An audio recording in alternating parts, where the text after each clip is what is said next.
ಶಂತನು ತಾನು ದೇಹವನ್ನು ತ್ಯಾಗ ಮಾಡಿದ. ಆನಂತರ ಭೀಷ್ಮಾಚಾರ್ಯರು ತಾವಂತೂ ರಾಜ್ಯದಲ್ಲಿ ಕೂತ್ಕೊಳ್ಳೋದಿಲ್ಲ, ಸಿಂಹಾಸನದಲ್ಲಿ ಕೂತ್ಕೊಳ್ಳೋದಿಲ್ಲ. ಅದಕ್ಕೋಸ್ಕರ ಶಂತನು ಸತ್ಯವತಿ ಇವರಿಬ್ಬರ ಹಿರಿಯ ಮಗ ಚಿತ್ರಾಂಗದ, ಆ ಚಿತ್ರಾಂಗದನಿಗೆ ರಾಜ್ಯದ ಪಟ್ಟಾಭಿಷೇಕವನ್ನು ಮಾಡಿದ ಭೀಷ್ಮ ತಾನೇ ಮುಂದಾಳತ್ವದಲ್ಲಿ ನಿಂತು ಸತ್ಯವತಿಯ ಮಾತಿನಂತೆ. ಆ ಚಿತ್ರಾಂಗದನಾದರೂ ತಾನು ಎಲ್ಲ ಕಡೆ ಸಂಚಾರವನ್ನು ಮಾಡ್ತಾ ಶತ್ರುಗಳನ್ನು ಗೆಲ್ತಾ ನನಗೆ ಸರಿಸಾಟಿಯಾದವರೇ ಇಲ್ಲ ಅಂತ ಮೆರೆದಂತೆ ಚಿತ್ರಾಂಗದ. ಆ ರೀತಿ ಯುದ್ಧವನ್ನು ಮಾಡ್ಕೊಂಡು ಹೋಗಬೇಕಾದ್ರೆ ಒಂದು ಕಡೆ ಒಬ್ಬ ಗಂಧರ್ವ ಸಿಕ್ಕಿದ. ಅವನ ಹೆಸರು ಚಿತ್ರಾಂಗದ ಅಂತ. ಇವನು ಚಿತ್ರಾಂಗದ, ಅವನು ಚಿತ್ರಾಂಗದ. ಇವರಿಬ್ಬರ ಮಧ್ಯದಲ್ಲಿ ಸ್ವಲ್ಪ ಗಲಾಟೆ ಶುರುವಾಯಿತು. ಯಾವ ವಿಷಯದಲ್ಲಿ ಅಂತೇಳಿದ್ರೆ ಹೆಸರಿನ ವಿಷಯದಲ್ಲಿ. ಆ ಗಂಧರ್ವ ಏನಿದ್ದಾನೆ ಚಿತ್ರಾಂಗದ, ಅವನು ಹೇಳ್ತಾನೆ, ನೀನು ಚಿತ್ರಾಂಗದ ಅಂತ ಹೆಸರು ಹೇಗೆ ಇಟ್ಕೊಳ್ಳಿಕ್ಕೆ ಸಾಧ್ಯ? ಅದು ನನ್ನ ಹೆಸರು, ನನ್ನ ಹೆಸರನ್ನು ನೀನು ಇಟ್ಕೊಳ್ಳಿಕ್ಕಿಲ್ಲ. ಆ ಹೆಸರನ್ನು ಬಿಟ್ಬಿಡು ಅಂತ. ಆ ಹೆಸರನ್ನು ಬಿಟ್ಟು ಬೇರೆ ಯಾವುದಾದ್ರೂ ಹೆಸರಿಟ್ಕೋ, ಇದ್ರೆ ನನ್ನೊಟ್ಟಿಗೆ ಯುದ್ಧಕ್ಕೆ ಬಾ ಅಂತ. ಈ ಚಿತ್ರಾಂಗದ ಏನಿದ್ದಾನೆ ಶಂತನುವಿನ ಮಗ, ಅವನು ಕೂಡ ಬಹಳ ದರ್ಪದಲ್ಲಿರುವವನು. ಅವನದನ್ನು ಒಪ್ಲಿಕ್ಕೆ ತಯಾರಿಲ್ಲ. ಇಲ್ಲ, ನಾನು ಯಾಕೆ ಬಿಡಬೇಕು ಅಂಥೇಳಿ ಅವನು ಯುದ್ಧಕ್ಕೆ ನಿಂತ. ಈ ರೀತಿ ಗಂಧರ್ವನಾದ ಚಿತ್ರಾಂಗದನಿಗೂ ಶಂತನುವಿನ ಮಗನಾದ ಚಿತ್ರಾಂಗದನಿಗೂ ಯುದ್ಧ ಪ್ರಾರಂಭ ಆಯಿತು. ಆ ಯುದ್ಧದಲ್ಲಿ ಆ ಗಂಧರ್ವನ ಮುಂದೆ ಇವನ ಒಂದು ಪೌರುಷ ಏನಿದೆ ಅದು ಕಡಿಮೆ ಆಯಿತು. ಯಾಕಂದರೆ ಅವನಿಗೆ ಮಾಯಾ ಯುದ್ಧ ಎಲ್ಲ ಗೊತ್ತುಂಟು ಗಂಧರ್ವನಿಗೆ. ಅದರಿಂದಾಗಿ ಆ ಗಂಧರ್ವನಾದ ಚಿತ್ರಾಂಗದ ಈ ಶಂತನುವಿನ ಮಗನಾದ ಚಿತ್ರಾಂಗದ ಏನಿದೆ ಅವನನ್ನು ಕೊಂದು ಹಾಕಿದ. ಹೀಗೆ ಚಿತ್ರಾಂಗದ ಸತ್ತೇ ಹೋದ. ಆನಂತರ ಮುಂದೆ ಈ ರಾಜ್ಯಕ್ಕೆ ಉತ್ತರಾಧಿಕಾರಿ ಯಾರು? ಭೀಷ್ಮನಿಗೆ ಮತ್ತೆ ಭೀಷ್ಮನ ತಲೆಯ ಮೇಲೆ ಜವಾಬ್ದಾರಿ ಬಂತು. ಭೀಷ್ಮ ಆಗ ಈ ವಿಚಿತ್ರವೀರ್ಯ ಅಂದರೆ ಅವನಿನ್ನು ಸಣ್ಣ ವಯಸ್ಸಿನವನು, ವಿಚಿತ್ರವೀರ್ಯ ಎರಡನೇ ಮಗ. ಆ ವಿಚಿತ್ರವೀರ್ಯನನ್ನು ಸಿಂಹಾಸನದಲ್ಲಿ ಕೂರಿಸಿದ ಭೀಷ್ಮ. ಕೂರಿಸಿ ತಾನೇ ರಾಜ್ಯಭಾರ ನಡೆಸ್ತಾ ಇದ್ದಾನೆ. ವಿಚಿತ್ರವೀರ್ಯನ ಮೂಲಕ ತಾನೇ ಸಿಂಹಾಸನದಲ್ಲಿ ಎಲ್ಲ ಈ ರಾಜ್ಯಭಾರವನ್ನು ನಡೆಸ್ತಾ ಇದ್ದಾನೆ. ತಾನಂತೂ ಸಿಂಹಾಸನದಲ್ಲಿ ಕೂತ್ಕೊಳ್ಳಿಲ್ಲ. ಆ ವಿಚಿತ್ರವೀರ್ಯ ತಾನು ದೊಡ್ಡವನಾಗ್ತಾ ಬಂದ. ಅವನು ಪ್ರಾಪ್ತ ವಯಸ್ಕನಾದ. ಅವನಾದರೂ ಭೀಷ್ಮರು ಹೇಳಿದಾಗೆ ಕೇಳ್ತಾ ಇದ್ದವನು. ಭೀಷ್ಮಾಚಾರ್ಯರು ಯಾವ ರೀತಿ ಹೇಳ್ತಾರೆ ಅದೇ ರೀತಿ ಕೇಳ್ತಾ ಇದ್ದವನು. ಪ್ರಾಪ್ತ ವಯಸ್ಕನಾದ, ಅವನಿಗೆ ವಿವಾಹ ಮಾಡಬೇಕು. ಆ ವಿವಾಹ ಮಾಡಲಿಕ್ಕೋಸ್ಕರ ಭೀಷ್ಮಾಚಾರ್ಯರೇನಿದ್ದಾರೆ ಇವನಿಗೆ ಯೋಗ್ಯಳಾದ ಒಬ್ಬಳು ಹುಡುಗಿ ಸಿಗಬೇಕು ಅಂತ ಯೋಚನೆ ಮಾಡಬೇಕಾದ್ರೇ ಒಂದು ಸುದ್ದಿ ಆ ಭೀಷ್ಮಾಚಾರ್ಯರ ಕಿವಿಗೆ ಬಿತ್ತು. ಏನು ಅಂತೇಳಿದ್ರೆ, ಕಾಶಿರಾಜನಿಗೆ 3 ಹೆಣ್ಣುಮಕ್ಕಳಿದ್ದಾರೆ, ಅಂಬೆ, ಅಂಬಿಕೆ, ಅಂಬಾಲಿಕೆ ಅಂತ. ಆ 3 ಸ್ವಯಂವರವನ್ನು ಮಾಡ್ತಾ ಇದ್ದಾನೆ ಕಾಶಿರಾಜ ಅಂತ. ಭೀಷ್ಮಾಚಾರ್ಯರು ತಾವು ತನ್ನ ತಮ್ಮನಿಗೆ ಹೆಣ್ಣುಮಕ್ಕಳನ್ನು ಕರ್ಕೊಂಬರಬೇಕು ಅಂತ ಹೇಳಿ ತಾವು ಸ್ವಯಂವರಕ್ಕೆ ಹೋಗಿ ಕೂತ್ರಂತೆ. ಸ್ವಯಂವರದಲ್ಲಿ ಕೂತಾಗ ಈ ಭೀಷ್ಮಾಚಾರ್ಯರನ್ನು, ಮುದುಕರಾದ ಭೀಷ್ಮಾಚಾರ್ಯರನ್ನು ನೋಡಿಯೇ ಆ 3 ಹೆಣ್ಮಕ್ಳು ಹೌಹಾರಿ ಬಿಟ್ರಂತೆ. ಅಯ್ಯೋ, ಈ ಮುದುಕ ನಮ್ಮನ್ನು ಮದುವೆ ಆಗಿ ಬಂದದ್ದ ಅಂತ. ಅದಕ್ಕೆ ಸರಿಯಾಗಿ ಅಲ್ಲಿ ಮೊದಲು ಆ ಸ್ವಯಂವರದಲ್ಲಿ ಪ್ರಾರಂಭ ಆಗುವುದಕ್ಕಿಂತ ಮುಂಚೆ ಎಂತೆಂಥ ರಾಜರುಗಳು ಬಂದಿದ್ದಾರೆ, ಅವರ ಹೆಸರು, ದೇಶ ಇದನ್ನೆಲ್ಲ ಘೋಷಣೆ ಮಾಡಲಿಕ್ಕಿದೆ. ಆ ರೀತಿ ಘೋಷಣೆಯನ್ನು ಮಾಡಬೇಕಾದ್ರೆ ಭೀಷ್ಮರ ಹೆಸರನ್ನು ಘೋಷಣೆ ಮಾಡಿತು. ಯಾವಾಗ ಭೀಷ್ಮರ ಹೆಸರನ್ನು ಘೋಷಣೆ ಮಾಡಿತು ಕೂಡಲೇ ಆ ಹೆಣ್ಣುಮಕ್ಕಳು ಹಿಂದೆ ಸರದ್ರಂತೆ ಸ್ವಯಂವರದಿಂದ, ನಾವು ಈ ಮುದುಕನನ್ನು ಮದುವೆ ಆಗಲಿಕ್ಕೆ ಆಗೋಲ್ಲ ಅಂತ. ಉಳಿದ ರಾಜರುಗಳೆಲ್ಲ ಮಾತಾಡ್ಲಿಕ್ಕೆ ಶುರು ಮಾಡಿದ್ರಂತೆ, ಬಿಸಿ ಮಾತಾಡ್ಕೊಳ್ಳಿಕ್ಕೆ ಶುರು ಮಾಡಿದ್ರಂತೆ. ಇದೇನು ಬಂತಪ್ಪ, ಈ ಮುದುಕನಿಗೆ ಮದುವೆ ಆಗುವಂತಹ ಒಂದು ಚಪಲ. ಅದು ತಾನು ಪ್ರತಿಜ್ಞೆ ಮಾಡಿ, ನಾನು ಆ ಜನ್ಮ ಪರ್ಯಂತ ಸಾವಿನ ತನಕವೂ ನಾನು ಮದುವೆ ಆಗೋಲ್ಲ, ನೈಷ್ಠಿಕ ಬ್ರಹ್ಮಚರ್ಯದಲ್ಲಿರ್ತೇನೆ, ಈ ರೀತಿಯೆಲ್ಲ ಶಪಥ ಮಾಡಿ ಭೀಷ್ಮ ಅಂತ ಹೆಸರನ್ನು ಪಡೆದಂತಹ ಈ ವ್ಯಕ್ತಿ ಈಗ ಹೆಣ್ಣಿನ ಚಾಪಲ್ಯದಿಂದ ಬಂದು ಕೂತಿದ್ದಾನಲ್ಲ ಅಂತ. ಇದೆಲ್ಲ ಭೀಷ್ಮಾಚಾರ್ಯರ ಕಿವಿಗೆ ಬಿತ್ತು. ಕೂಡಲೇ ಇದೆಲ್ಲ ಪ್ರಯೋಜನ ಇಲ್ಲ, ಸ್ವಯಂವರದಿಲ್ಲ ಅಂತ ಹೇಳಿದ್ರಂತೆ. ಹೇಳಿ ಆ 3 ಹೆಣ್ಣುಮಕ್ಕಳದ್ದು ಕೈ ಹಿಡ್ಕೊಂಡು ತಾವು ಕರ್ಕೊಂಡು ಹೋದ್ರಂತೆ. ಸೀದಾ ಕರ್ಕೊಂಡು ಹೋಗಿ ರಥದಲ್ಲಿ ಕೂರಿಸಿದ್ರಂತೆ. ಕೂರಿಸಿ ಎಲ್ಲ ರಾಜರುಗಳಿಗೆ ತಾವು ಹೇಳಿದ್ರಂತೆ, ನೋಡಿ, ಕ್ಷತ್ರಿಯರಿಗೆ ಸ್ವಯಂವರದಲ್ಲಿ ಕನ್ಯೆಯನ್ನು ವರಿಸುವಂಥದ್ದು ಶ್ರೇಷ್ಠ, ಸ್ವಯಂವರದಲ್ಲಿ ವಿವಾಹವಾಗುವಂಥದ್ದು ಶ್ರೇಷ್ಠ. ಕಾರಣ ಏನು ಅಂತ ಹೇಳಿದರೆ, ಆ ರೀತಿ ಒಂದು ಹೆಣ್ಣು 100 ರಾಜರುಗಳು ಕೂತಿದ್ದಾಗ ರಾಜರ ಮಧ್ಯದಲ್ಲಿ ಯಾರನ್ನು ಒಬ್ಬ ರಾಜನನ್ನು ತಾನು ಆಯ್ಕೆ ಮಾಡಿಕೊಂಡ್ಲು ಅಂತ ಹೇಳಿದರೆ ಈ 100 ರಾಜರುಗಳ ಪೈಕಿ ಅವನು ಶ್ರೇಷ್ಠ ಅಂತ ಆಯ್ತಲ್ವ, ಅದಕ್ಕಾಗಿ ಆಯ್ಕೆ ಮಾಡ್ಕೊಳ್ಳಿತ್ತಾನೆ. ಅದರಿಂದಾಗಿ ಸ್ವಯಂವರದಲ್ಲಿ ಒಬ್ಬಳು ಕನ್ಯೆಯನ್ನು ವಿವಾಹವಾಗುವಂಥದ್ದು ಶ್ರೇಷ್ಠ ಕ್ಷತ್ರಿಯರಿಗೆ. ಅದರಲ್ಲಿಯೂ ಕೂಡ ಅವಳನ್ನು ಬಲಾತ್ಕಾರದಿಂದ ಎಳ್ಕೊಂಡು ಬರುವಂಥದ್ದೇನಿದೆ ಇದು ಕ್ಷತ್ರಿಯರಿಗಿನ್ನೂ ಶ್ರೇಷ್ಠ. ಅಲ್ಲ, ಬಲಾತ್ಕಾರದಿಂದ ಉಳ್ಕೊಂಬರೋದು ನಿಜವಾಗ್ಲೂ ಕೆಟ್ಟದ್ದಲ್ವಾ ಅಂತ ಹೇಳಿದ್ರೆ ಉಳಿದವರಿಗೆ, ಕ್ಷತ್ರಿಯರಿಗಲ್ಲ. ಹೇಗೆ ಅಂತೇಳಿದರೆ, ಇವಾಗ ಈ ರೀತಿ ಬಲಾತ್ಕಾರದಿಂದ ಎಳೆದು ರಥದಲ್ಲಿ ಕೂರಿಸ್ಕೊಳ್ಳೋದು ಮಾತ್ರ ಅಲ್ಲ, ಭೀಷ್ಮಾಚಾರ್ಯರು ಹೇಳಿದ್ದಾರೆ ಯಾರಿಗೆ ತಾಕತ್ತಿದೆ ಬನ್ನಿ ಅಂತ. ನನ್ನತ್ತ ಯುದ್ಧ ಮಾಡಿ ಹೆಣ್ಣುಮಕ್ಕಳನ್ನು ಕರ್ಕೊಂಡು ಹೋಗುವ ತಾಕತ್ತು ಯಾರಿಗಿದೆ ಬನ್ನಿ, ಬಂದು ಯುದ್ಧ ಮಾಡಿ ಇವಳನ್ನು ಕರ್ಕೊಂಡು ಹೋಗಿ ಅಂತ. ಯಾಕಂದರೆ ಇನ್ನೂ ಅವರ ಪರಾಕ್ರಮ ಗೊತ್ತಾಗ್ತದೆ, ರಾಜರುಗಳ ಪರಾಕ್ರಮ ಇನ್ನೂ ಗೊತ್ತಾಗ್ತದೆ. ಹಿಂದೆ ಎಲ್ಲ ಹಾಗೆ ಸ್ವಯಂವರದಿಂದ ಬಲಾತ್ಕಾರದಿಂದ ಕರ್ಕೊಂಡು ಹೋದರೆ ಹೆಣ್ಣನ್ನು ಅವನು ಬಹ ಪರಾಕ್ರಮಿ ಅಂತ. ಯಾಕಂದರೆ ಎಲ್ಲ ರಾಜರುಗಳು ಯುದ್ಧಕ್ಕೆ ಬರ್ತಾಯಿದ್ರು, ಅವರನ್ನು ಸೋಲಿಸಿ ಕರ್ಕೊಂಡು ಹೋಗೋದು ಅಂದರೆ ಮಹಾಪರಾಕ್ರಮ ಅಂತ. ಆ ರೀತಿ ಭೀಷ್ಮಾಚಾರ್ಯರು ಯುದ್ಧಕ್ಕೆ ಆಹ್ವಾನವನ್ನು ಮಾಡ್ತಾರೆ. ಎಲ್ಲ ರಾಜರುಗಳು ಮೊದಲು ನಡುಗಿ ಹೋದರು. ಈ ಭೀಷ್ಮಾಚಾರ್ಯರ ಒಂದು ಪರಾಕ್ರಮದ ಬಗ್ಗೆ ಎಲ್ರಿಗೂ ಗೊತ್ತುಂಟು. ಅದಕ್ಕೆ ಯಾರೂ ಅವ್ರ ಮುಂದೆ ಬರಲಿಕ್ಕೆ ನೋಡಲಿಲ್ಲ. ಆದರೆ ಒಬ್ಬೊಬ್ಬರು ತಯಾರಾದರು ಯುದ್ಧಕ್ಕೆ. ಎಲ್ಲರೂ ಒಟ್ಟಿಗೆ ಯುದ್ಧಕ್ಕೆ ಬಂದ್ರಂತೆ ಭೀಷ್ಮಾಚಾರ್ಯರ ಮುಂದೆ. ಆದರೆ ಭೀಷ್ಮಾಚಾರ್ಯರ ಒಂದು ತಾಕತ್ತಿನ ಮುಂದೆ ಏನಿಲ್ಲವೇ ಇಲ್ಲ, ಎಲ್ಲ ಸೋತೋದ್ರು. ಭೀಷ್ಮಾಚಾರ್ಯರ 3 ಹೆಣ್ಣುಮಕ್ಕಳನ್ನು ಕರ್ಕೊಂಡು ಹೊರಡಬೇಕಾದ್ರೆ ಸಾಲ್ವ ದೇಶದ ರಾಜ ಬ್ರಹ್ಮದತ್ತ ಅವನು ಮಾತ್ರ ತಾನು ಮುಂದೆ ಬಂದ. ಏ ಹೆಣ್ಣಿನ ಬಗ್ಗೆ ಕಾಮುಕನೇ, ಎಲ್ಲಿ ಹೊಡೋಗ್ತಾ ಇದೆಯಾ, ನನ್ನೊಟ್ಟಿಗೆ ಯುದ್ಧಕ್ಕೆ ನಿಲ್ಲು ಅಂತ. ಭೀಷ್ಮಾಚಾರ್ಯರಿಗೂ ಆ ಸಾಲ್ವರಾಜನಾದ ಬ್ರಹ್ಮದತ್ತನಿಗೂ ಯುದ್ಧ ಆಯಿತು. ಆ ಬ್ರಹ್ಮದತ್ತನ ಸಾರಥಿ, ರಥ, ಕುದುರೆ ಎಲ್ಲವನ್ನ ಮುರಿದು ಭೀಷ್ಮಾಚಾರ್ಯರು ಅವನನ್ನು ಬರೀ ನೆಲದ ಮೇಲೆ ನಿಂತವನನ್ನಾಗಿ ಮಾಡಿ ಸೋಲಿಸಿ ತಾವು ಹೆಣ್ಣುಮಕ್ಕಳನ್ನು ಕರ್ಕೊಂಡ್ಬಂದರು. ಆ ಬ್ರಹ್ಮದತ್ತನಿಗೆ ಬಹಳ ಅವಮಾನ ಆಗಿ ತಾನು ವಾಪಸ್ ಹೋದ. ಬಂದಿದ್ದ ರಾಜರೇನಿದ್ದಾರೆ ಸ್ವಯಂವರಕ್ಕೆ ಎಲ್ಲರೂ ಕೂಡ ಪೇಚ್ ಮೋರೆ ಹಾಕ್ಕೊಂಡು ತಮ್ಮ ತಮ್ಮ ರಾಜ್ಯಕ್ಕೆ ಹೋದರು. ಈ ಕಡೆ ಆದರೆ ಭೀಷ್ಮಾಚಾರ್ಯರು ಕರ್ಕೊಂಡು ಬಂದು ಸತ್ಯವತಿಗೆ ತೋರಿಸಿ ತನ್ನ ಅಮ್ಮನಿಗೆ ಈ ರೀತಿ 3 ಹೆಣ್ಮಕ್ಳನ್ನು ಕರ್ಕೊಂಡ್ಬಂದಿದ್ದೇನೆ, ವಿಚಿತ್ರ ವೀರ್ಯನಿಗೆ ಕೊಟ್ಟು ವಿವಾಹವನ್ನು ಮಾಡಲಿಕ್ಕೋಸ್ಕರ ಅಂತ. ಸತ್ಯವತಿಗೆ ಬಹಳ ಸಂತೋಷ ಆಯಿತು. ಯಾಕಂದರೆ ಇವು 3 ಕೂಡ ಅಷ್ಟು ಚೆಲುವೆಯರಂತೆ. ಅದಕ್ಕೋಸ್ಕರವೇ ಹೋದದ್ದು, ಮಹಾಸುಂದರಿಯರಿವರು ಅಂತ. ಅದಕ್ಕೋಸ್ಕರ ಭೀಷ್ಮಾಚಾರ್ಯರು ಹೋದರು, ಕರ್ಕೊಂಬಂದರು. 3 ವಿವಾಹ ಮಾಡಬೇಕು ಅಂತ ತಯಾರು ಮಾಡಿದಾಗ ಇವರು 3ರಲ್ಲಿ ಹಿರಿಯವಳು ಯಾರು ಅಂತ ಹೇಳಿದ್ರೆ ಅಂಬೆ. ಈ ಅಂಬೆ ಮಾತ್ರ ಆವಾಗ ಭೀಷ್ಮಾಚಾರ್ಯರ ಹತ್ರ ಹೇಳ್ತಾಳೆ, ನಾನು ವಿಚಿತ್ರ ವೀರ್ಯನನ್ನು ವಿವಾಹವಾಗಲಿಕ್ಕೆ ಸಾಧ್ಯ ಇಲ್ಲ. ಯಾಕಂತೇಳಿದ್ರೆ ನಾನು ಈಗಾಗಲೇ ನನ್ನ ಮನಸ್ಸನ್ನು ಇನ್ನೊಬ್ಬನಿಗೆ ಕೊಟ್ಟಿದ್ದೇನೆ ಅಂತ. ಯಾರಿಗೆ? ಅದೇ ಬ್ರಹ್ಮದತ್ತ. ಸಾಲ್ವರಾಜನಾದ ಬ್ರಹ್ಮದತ್ತ ಏನಿದ್ದಾನೆ, ಬ್ರಹ್ಮದತ್ತನು ನಾನು ಇಬ್ಬರು ಪರಸ್ಪರವಾಗಿ ಪ್ರೀತಿಸ್ತಾ ಇದ್ದೇವೆ. ಅದರಿಂದಾಗಿ ನಾನು ಬ್ರಹ್ಮದತ್ತನನ್ನೇ ವಿವಾಹವಾಗ್ತೇನೆ. ಅದಕ್ಕೆ ನನಗೆ ಬೇಕಾದ ಏರ್ಪಾಟನ್ನು ದಯವಿಟ್ಟು ಮಾಡಿಕೊಡಬೇಕು ಅಂತ ಆ ಭೀಷ್ಮರ ಬಳಿ ಪ್ರಾರ್ಥನೆಯನ್ನು ಮಾಡಿಕೊಂಡ್ರು. ಭೀಷ್ಮಾಚಾರ್ಯರು ಆವಾಗ ಯೋಚನೆಯನ್ನು ಮಾಡಿದರು. ಏನಂದರೆ, ಇನ್ನೊಬ್ಬರಿಗೆ ಮನಸ್ಸನ್ನು ಕೊಟ್ಟವರನ್ನು ವಿವಾಹವಾಗುವುದು ತಪ್ಪು, ಅದು ಯಾವತ್ತೂ ಸರಿಯಲ್ಲ. ಇನ್ನೊಬ್ಬರಿಗೆ ಮನಸ್ಸನ್ನು ಕೊಟ್ಟಿದ್ದಾಳೆ ಅಂತ ಹೇಳಿದ ಮೇಲೆ ವಿವಾಹವಾಗಿ ಬರ್ತದೆ. ಅದೇ ವಾಚಾದತ್ತಂ, ಮಾತು ಇನ್ನೊಬ್ಬರಿಗೆ ಕೊಟ್ಟಿದ್ರೆ, ಒಂದು ಹೆಣ್ಣನ್ನು ನೋಡಿ ನಮ್ಮ ಮಗಳನ್ನು ನಿಮಗೇ ಕೊಟ್ಟು ಮದುವೆ ಮಾಡ್ತೇನೆ, ಈ ರೀತಿ ಮಾತಿನ ಮೂಲಕ ಕೊಟ್ಟು ಅಂತ ಹೇಳಿದ ಮೇಲೆ ವಾಸ್ತವಿಕವಾಗಿ ನಿಶ್ಚಿತಾರ್ಥ ಅಂತ ಹೇಳಿದರೆ ಇದೆ. ನಿಶ್ಚಿತಾರ್ಥ ಅಂದರೆ ಮಾತಿನ ಮೂಲಕ ಹೆಣ್ಣನ್ನು ಕೊಡೋದು. ಆ ರೀತಿ ಕೊಟ್ಟರೆ ಆಮೇಲೆ ಅದು ಸರಿಯಲ್ಲ, ಆ ಹೆಣ್ಣನ್ನು ಇನ್ನೊಬ್ಬ ಬಯಸುವಂಥದ್ದು ಸರಿಯಲ್ಲ. ಅದೇ ರೀತಿ ಮನೋದತ್ತಂ, ಮನಸ್ಸಿನ ಮೂಲಕ ಕೊಡಲ್ಪಟ್ಟದ್ದು ಅಂತ ಹೇಳಿದರೆ ಮನಸ್ಸಿನಲ್ಲಿ ನಿಶ್ಚಯ ಮಾಡಿಕೊಂಡಿದ್ದೇವೆ, ನಮ್ಮ ಹುಡುಗಿಯನ್ನು ಇವರಿಗೇ ಕೊಡೋದು ನಿಶ್ಚಯ ಮಾಡ್ಕೊಂಡಿರ್ತೇವೆ. ನಿಶ್ಚಯ ಮಾಡ್ಕೊಂಡಾಗ ಇನ್ನೊಬ್ರು ಯಾರೋ ಬಂದು ಒತ್ತಾಯ ಮಾಡ್ತಾರೆ, ನಿಮ್ಮ ಹುಡುಗಿ ನಮ್ಗೆ ಕೊಡ್ರಿ, ಇಲ್ಲ ನಾವು ಕೊಡೋಲ್ಲ. ಈಗಾಗಲೇ ನಿಶ್ಚಯ ಮಾಡಿದ್ದು, ಮಾತು ಕೊಟ್ಟಿಲ್ಲ ಇನ್ನೊಬ್ಬರಿಗೆ, ಮಾತು ಕೊಟ್ಟಿಲ್ಲ, ಆದರೆ ಮನಸ್ಸಿನಿಂದ ನಿಶ್ಚಯ ಮಾಡಿದ್ದೇವೆ ಇಂಥವರಿಗೆ ಕೊಡೋದು ನಮ್ಮ ಹುಡುಗಿಯನ್ನು ಅಂತ. ಅಂಥ ಹುಡುಗಿಯನ್ನು ವಿವಾಹವಾಗುವುದು ಸರಿಯಲ್ಲ. ಅಥವಾ ಆ ಹುಡುಗಿಯೇ ತಾನು ಯಾರನ್ನು ಬಯಸಿದ್ದಾನೆ, ಯಾವುದೋ ಒಬ್ಬ ಯುವಕನನ್ನು ತಾನು ಬಯಸಿದ್ದಾಳೆ, ಆ ರೀತಿ ಬಯಸಿದ್ದಾಗ ಇನ್ನೊಬ್ಬ ಯಾರನ್ನು ಕರ್ಕೊಂಬಂದು ಬಲಾತ್ಕಾರವಾಗಿ ವಿವಾಹ ಮಾಡೋದು ಸರಿಯಲ್ಲ. ಅದರಿಂದಾಗಿ ಈಗ ಇವನು ವಿವಾಹವಾಗೋದು ಸರಿಯಲ್ಲ.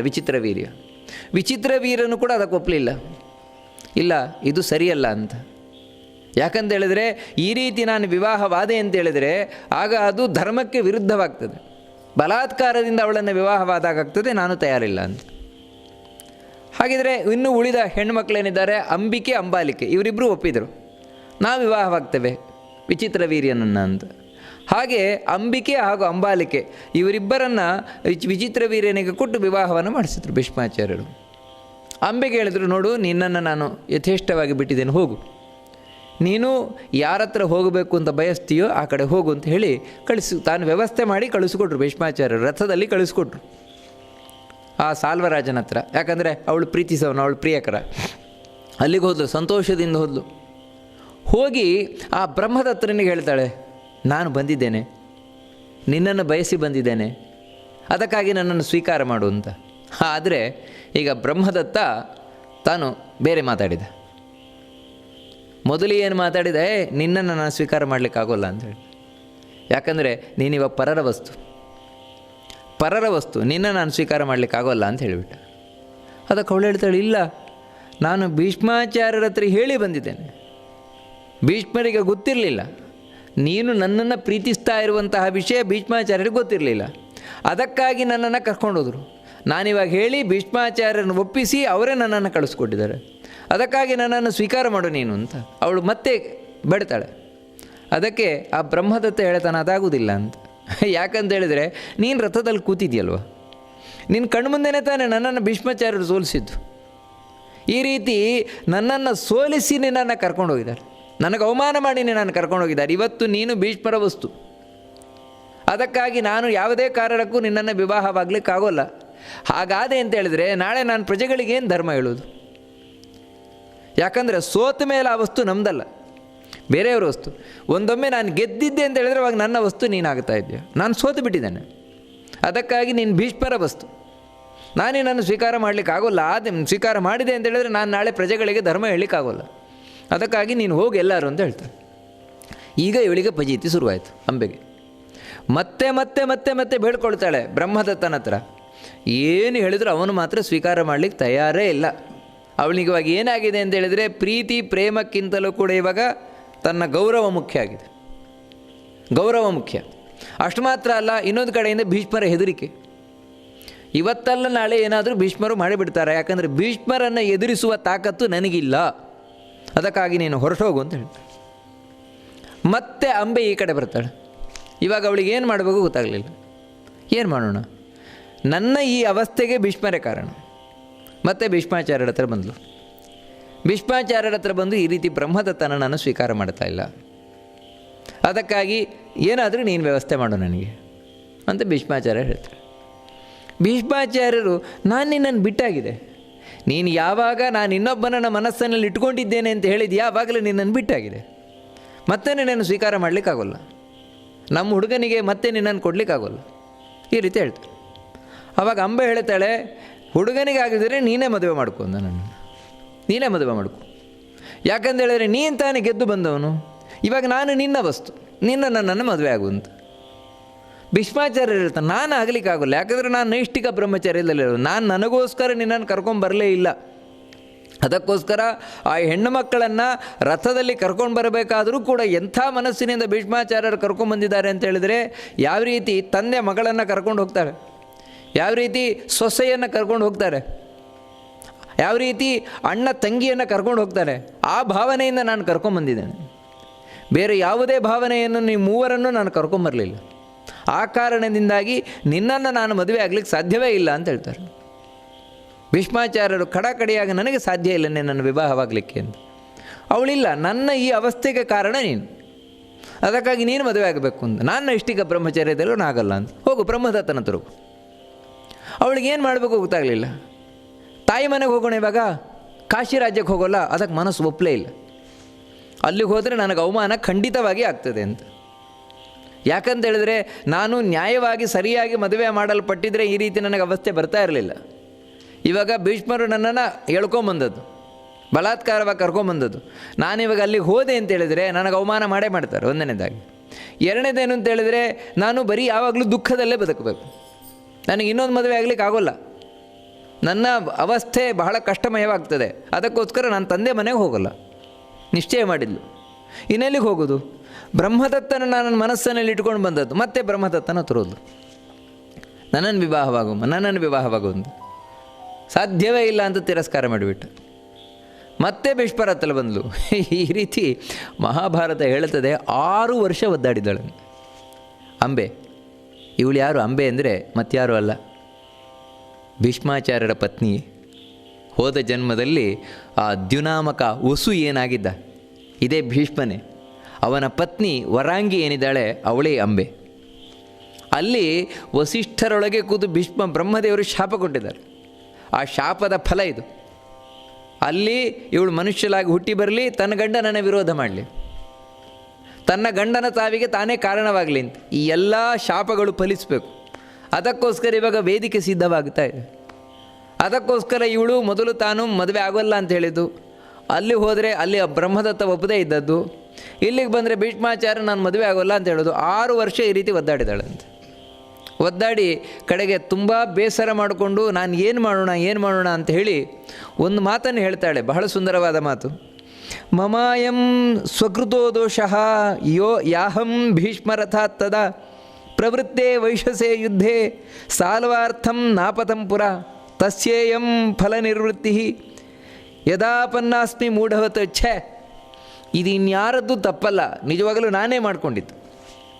ಯಾಕಂದರೆ ಅವತ್ತು ಯಾವಾಗ ನನ್ನನ್ನು ಭೀಷ್ಮಾಚಾರ್ಯರು ರಥದಲ್ಲಿ ಕುಳ್ಳಿರಿಸಿಕೊಂಡು ಹೋದರು, ನಾನು ಆವಾಗಲೇ ರಥದಿಂದ ಹಾರಿಬಿಟ್ಟಿದ್ರೆ, ಆಗಲೇ ನಾನು ವಿಷಯ ಹೇಳಿದರೆ ಭೀಷ್ಮರಿಗೆ, ಇಲ್ಲ ನಾನು ಬರೋಲ್ಲ, ಯಾಕಂದರೆ ನಾನು ಈಗಾಗಲೇ ಬೇರೆಯವರಿಗೆ ಮನಸ್ಸು ಕೊಟ್ಟಿದ್ದೇನೆ, ಬ್ರಹ್ಮದತ್ತನಿಗೆ ಮನಸ್ಸು ಕೊಟ್ಟಿದ್ದೆ, ಅದಕ್ಕಾಗಿ ಬ್ರಹ್ಮದತ್ತನ ನಾನು ವಿವಾಹವಾಗ್ತೇನೆ.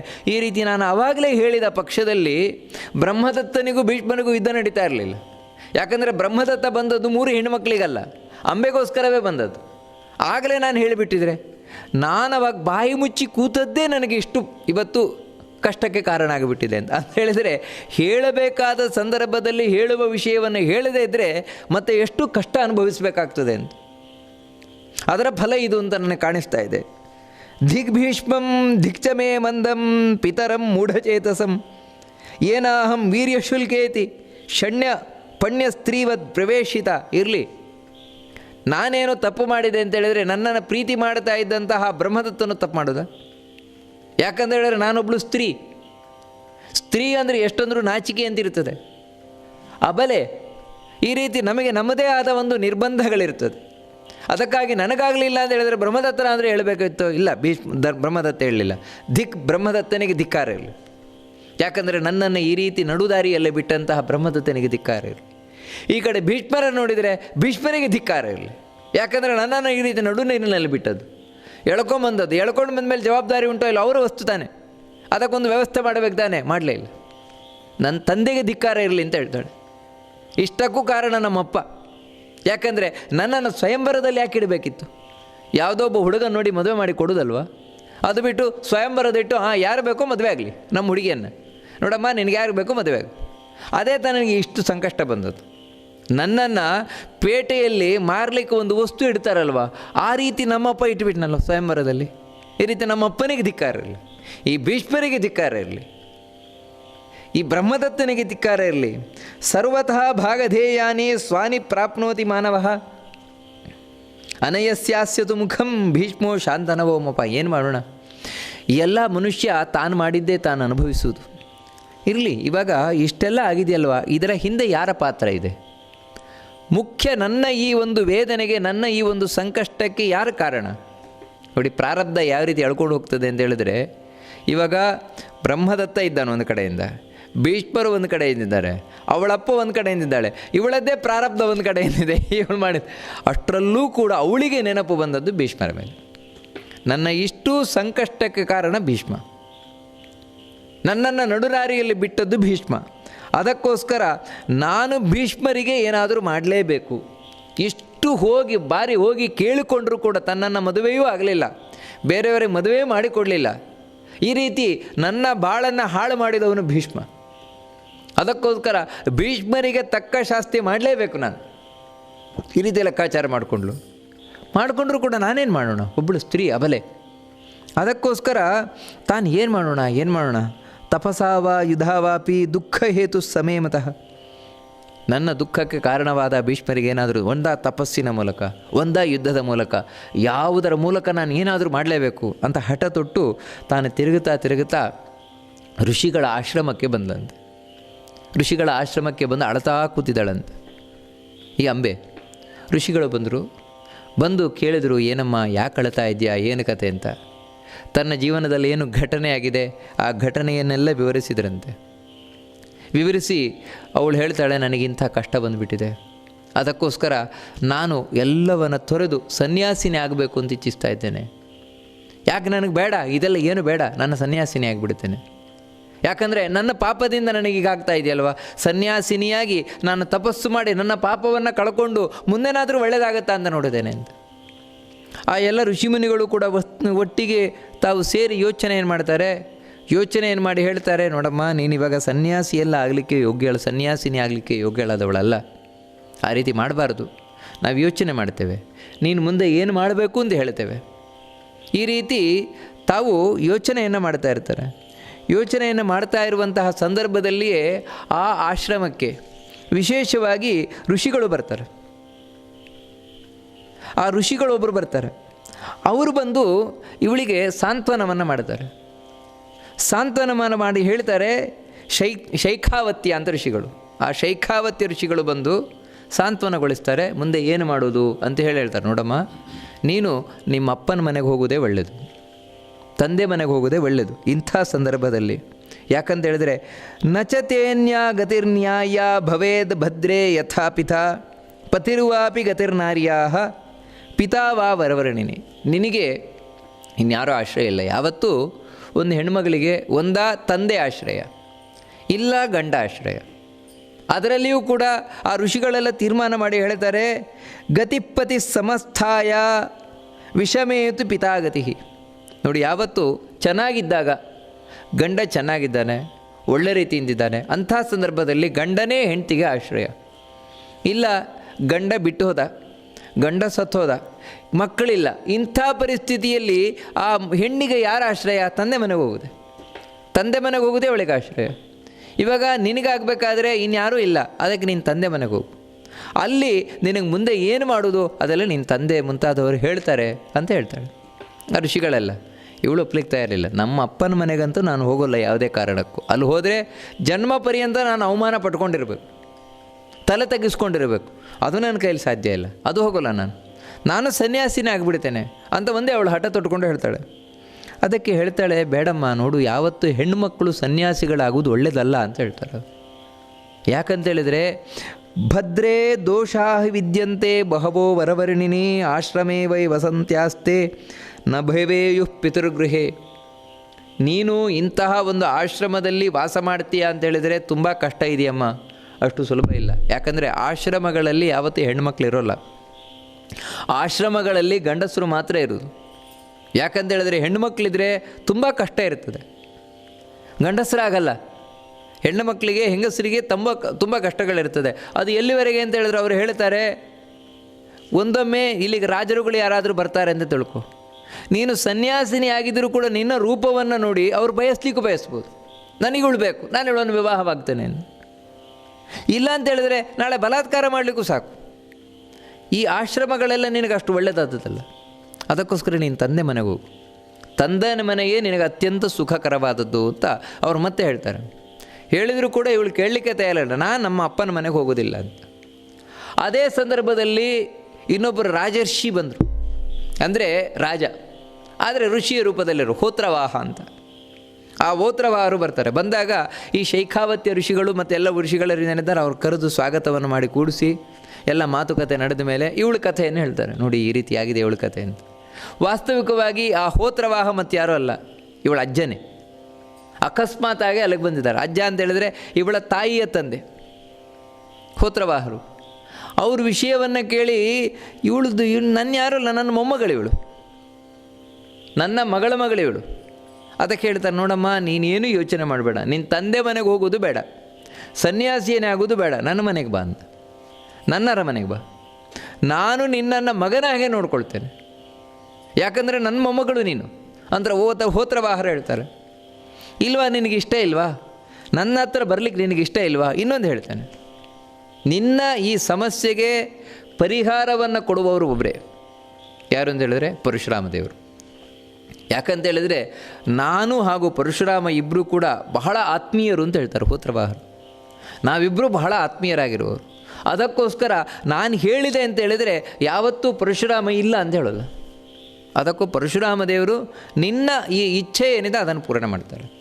ನಿನಗೇನು ಬೇಕೋ ಅದನ್ನು ಕೊಡಲಿಕ್ಕೆ ಅವರೇ ಸಮರ್ಥರು. ಅದಕ್ಕೆ ಇವಳು ಹೇಳ್ತಾಳೆ, ನಾನು ಪರಶುರಾಮರನ್ನು ಎಲ್ಲಿ ಹುಡ್ಕೊಂಡು ಹೋಗೋಣ? ಪರಶುರಾಮರು ಮಹೇಂದ್ರ ಪರ್ವತದಲ್ಲಿ ಇರ್ತಾರೆ. ಆ ಮಹೇಂದ್ರ ಪರ್ವತಕ್ಕೆ ಹೋಗಬೇಕು, ಅಲ್ಲಿ ನಿನಗೆ ಪರಶುರಾಮರು ಸಿಗ್ತಾರೆ. ಅಲ್ಲಿ ಹೋಗಿ ನಾನು ಹೇಳಿದ್ದೇನೆ ಅಂತ ಹೇಳು, ಹೋತ್ರವಾಹರು ಹೇಳಿದ್ದಾರೆ, ಅದಕ್ಕೆ ನಾನು ಬಂದಿದ್ದೇನೆ ಅಂತ. ಆವಾಗ ಖಂಡಿತವಾಗಿ ನಿನ್ನ ಎಲ್ಲ ಇಚ್ಛೆಯನ್ನು ಪೂರ್ಣೆ ಮಾಡ್ತಾರೆ ಪರಶುರಾಮರು ಅಂತ ಈ ರೀತಿ ಹೇಳ್ತಾ ಇರಬೇಕಾದ್ರೇ ಇನ್ನೊಬ್ಬ ಋಷಿಗಳು ಬರ್ತಾರೆ ಅಲ್ಲಿಗೆ. ಅಕೃತವ್ರಣ ಅಂತ ಅಕೃತವ್ರಣ ಋಷಿಗಳು ಬರ್ತಾರೆ.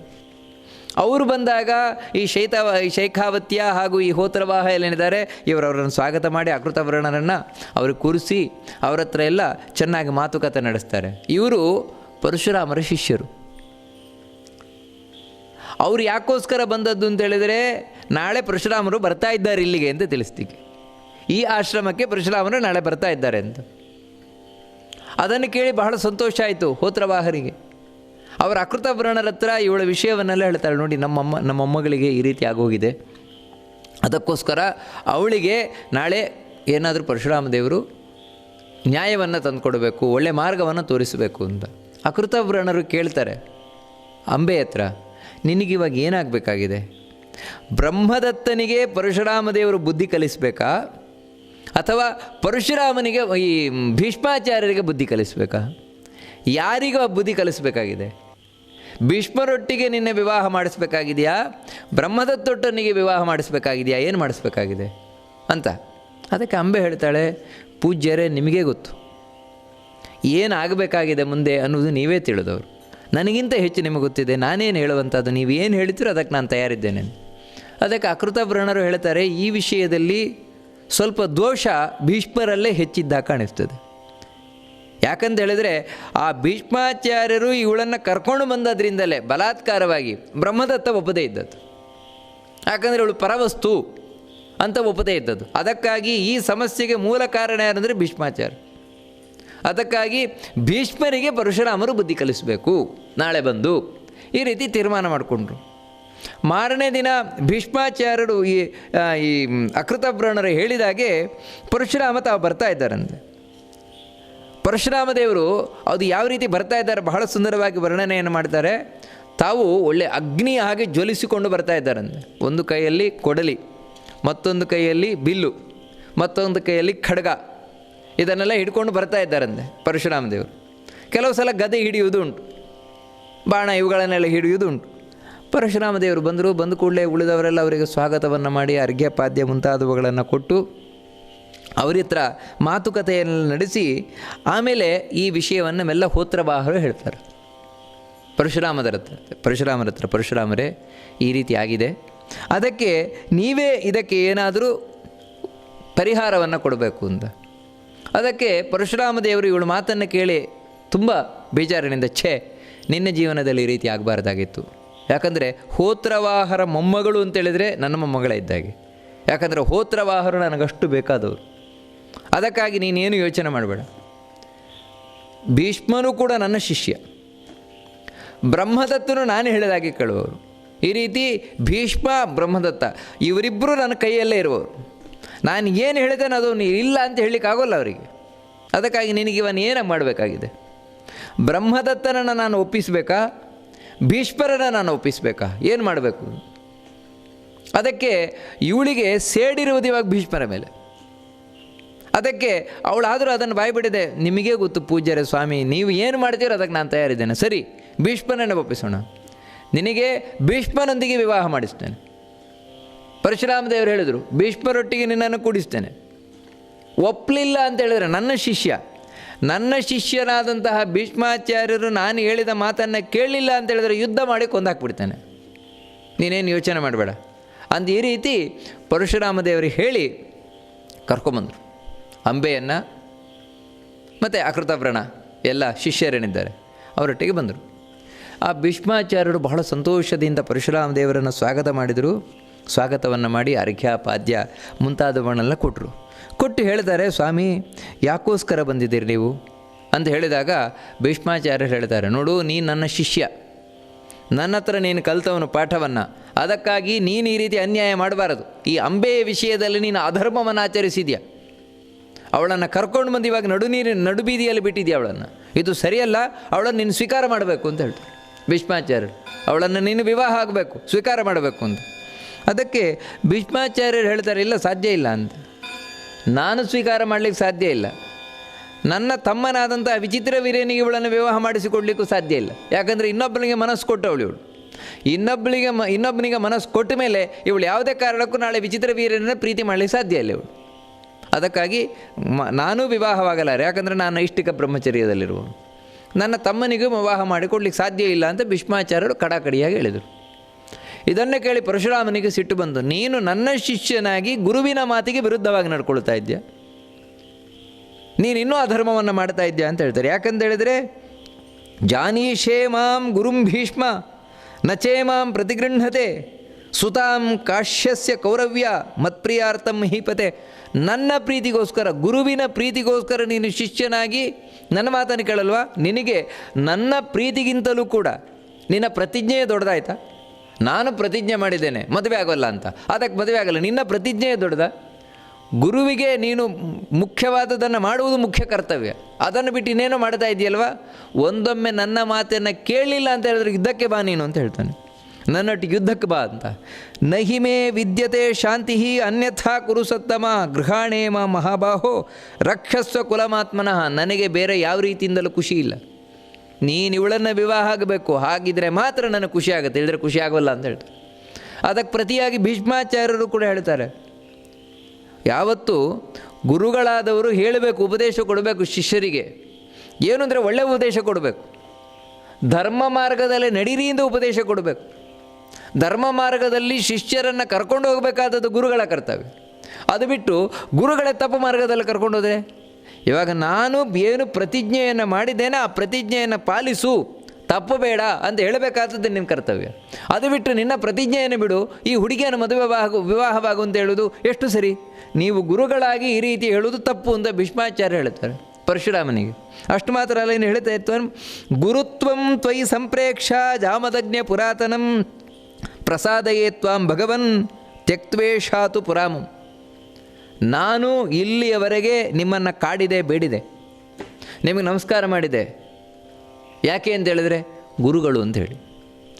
ಯಾವಾಗ ನೀವು ಧರ್ಮಕ್ಕೆ ವಿರುದ್ಧವಾಗಿ ನಡ್ಕೊಳ್ತೀರಿ, ಯಾವಾಗ ನೀವು ಮಾತಾಡ್ತೀರಿ, ನಿಮ್ಮಲ್ಲಿ ಗುರುತ್ವವನ್ನು ನಾನು ಬಿಟ್ಬಿಟ್ಟಿದ್ದೇನೆ ಅಂತ ಹೇಳಿ, ನಿಮ್ಮನ್ನು ಗುರುಗಳನ್ನು ನಾನು ಒಪ್ಪುವುದಿಲ್ಲ ಅಂತ ಹೇಳ್ತಾನೆ ಭೀಷ್ಮಾಚಾರ್ಯ ಹೇಳುವ ಪರಶುರಾಮನಿಗೆ. ಯಾಕಂದರೆ ಕೋಜಾತು ಪರಭಾವಾಂ ಹಿ ನಾರೀಂ ವ್ಯಾಲೀಮಿವ ಸ್ಪಿತಾಂ ವಾಸಯೇತ ಗೃಹೇ ಜಾನನ್ ಸ್ತ್ರೀಣಾಂ ದೋಷಾನ್ ಮಹಾತ್ಮನ. ಅಲ್ಲ, ಯಾರು ತಾನೇ ಬೇರೆಯವ್ರ ಮನೆಗೆ ಕೊಡಲ್ಪಟ್ಟವಳನ್ನು, ಬೇರೆ ಕಡೆ ಮನಸ್ಸಿಟ್ಟ ಹುಡುಗಿಯನ್ನು ಮದುವೆ ಆಗ್ಲಿಕ್ಕೆ ಸಾಧ್ಯ ಉಂಟಾ, ಇಟ್ಕೊಳ್ಳಿಕ್ಕೆ ಸಾಧ್ಯ ಉಂಟಾ? ನೀವು ಹೇಳಿದ ಕೂಡಲೇ ಅವಳು ಯಾಕಂತ ಹೇಳಿದ್ರೆ ವೇಶ್ಯಾಸ್ತ್ರೀ ಇದ್ದಾಗೆ, ಅಂಥವಳನ್ನು ಇಟ್ಕೊಳ್ಳಿಕ್ಕೆ ಸಾಧ್ಯ ಉಂಟಾ? ಸಾಧ್ಯವೇ ಇಲ್ಲ. ನೀವು ತಪ್ಪು ಮಾತಾಡ್ತಾ ಇದ್ದೀರಿ ಅಂತೇಳಿ. ನನಗೆ ಯಾವರ ಭಯ ಇಲ್ಲ, ನೀವೇನೋ ಮಾಡಿಬಿಡ್ತೀರಿ, ಕೊಂದು ಹಾಕಿಬಿಡ್ತೀರಿ, ಅದೆಲ್ಲ ನನಗೆ ಭಯ ಇಲ್ಲ, ನಾನು ಧರ್ಮಕ್ಕೆ ಮಾತ್ರ ಹೆದರು.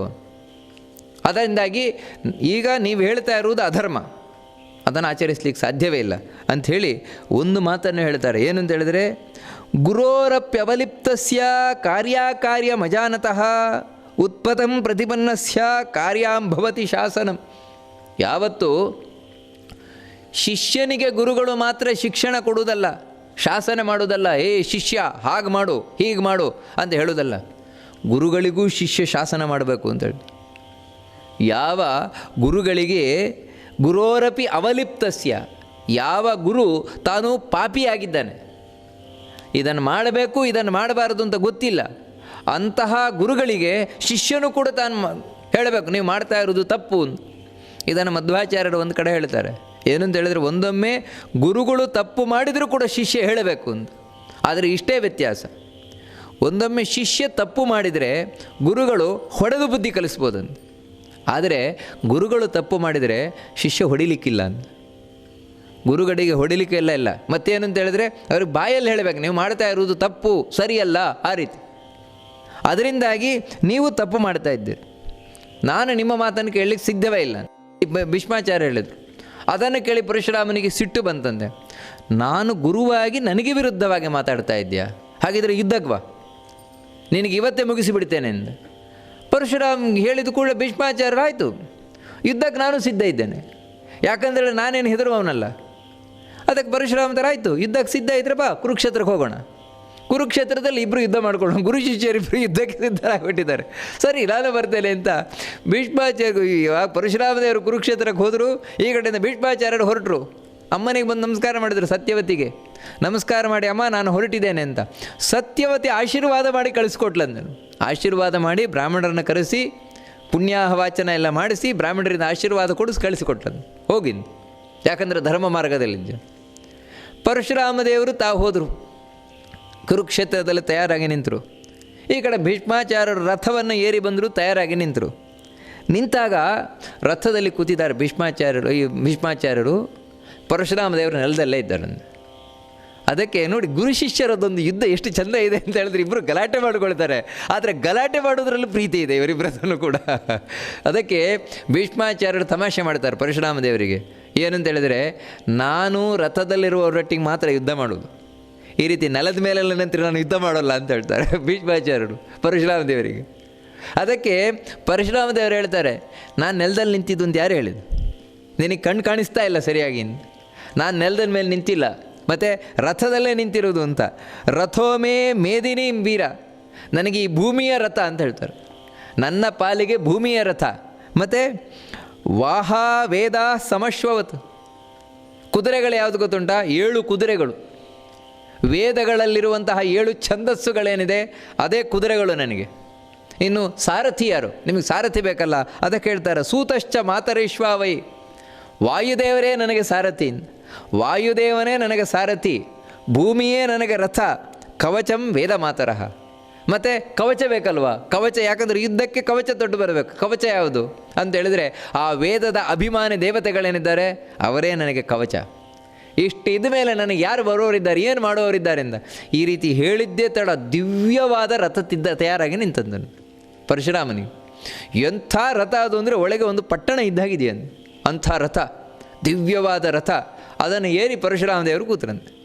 ಈ ರೀತಿ ಪರಶುರಾಮ ದೇವರು ತಾವು ಬಿಲ್ಲನ್ನು ಹಿಡಿದು ಕವಚವನ್ನು ತೊಟ್ಟು ಬಾಣ ಹಿಡ್ಕೊಂಡು ಯುದ್ಧಕ್ಕೆ ತಯಾರಾಗಿದ್ದಾರೆ. ಆ ಕಡೆ ಭೀಷ್ಮರು ಕೂಡ ತಯಾರಾಗಿ ನಿಂತಿದ್ದಾರೆ.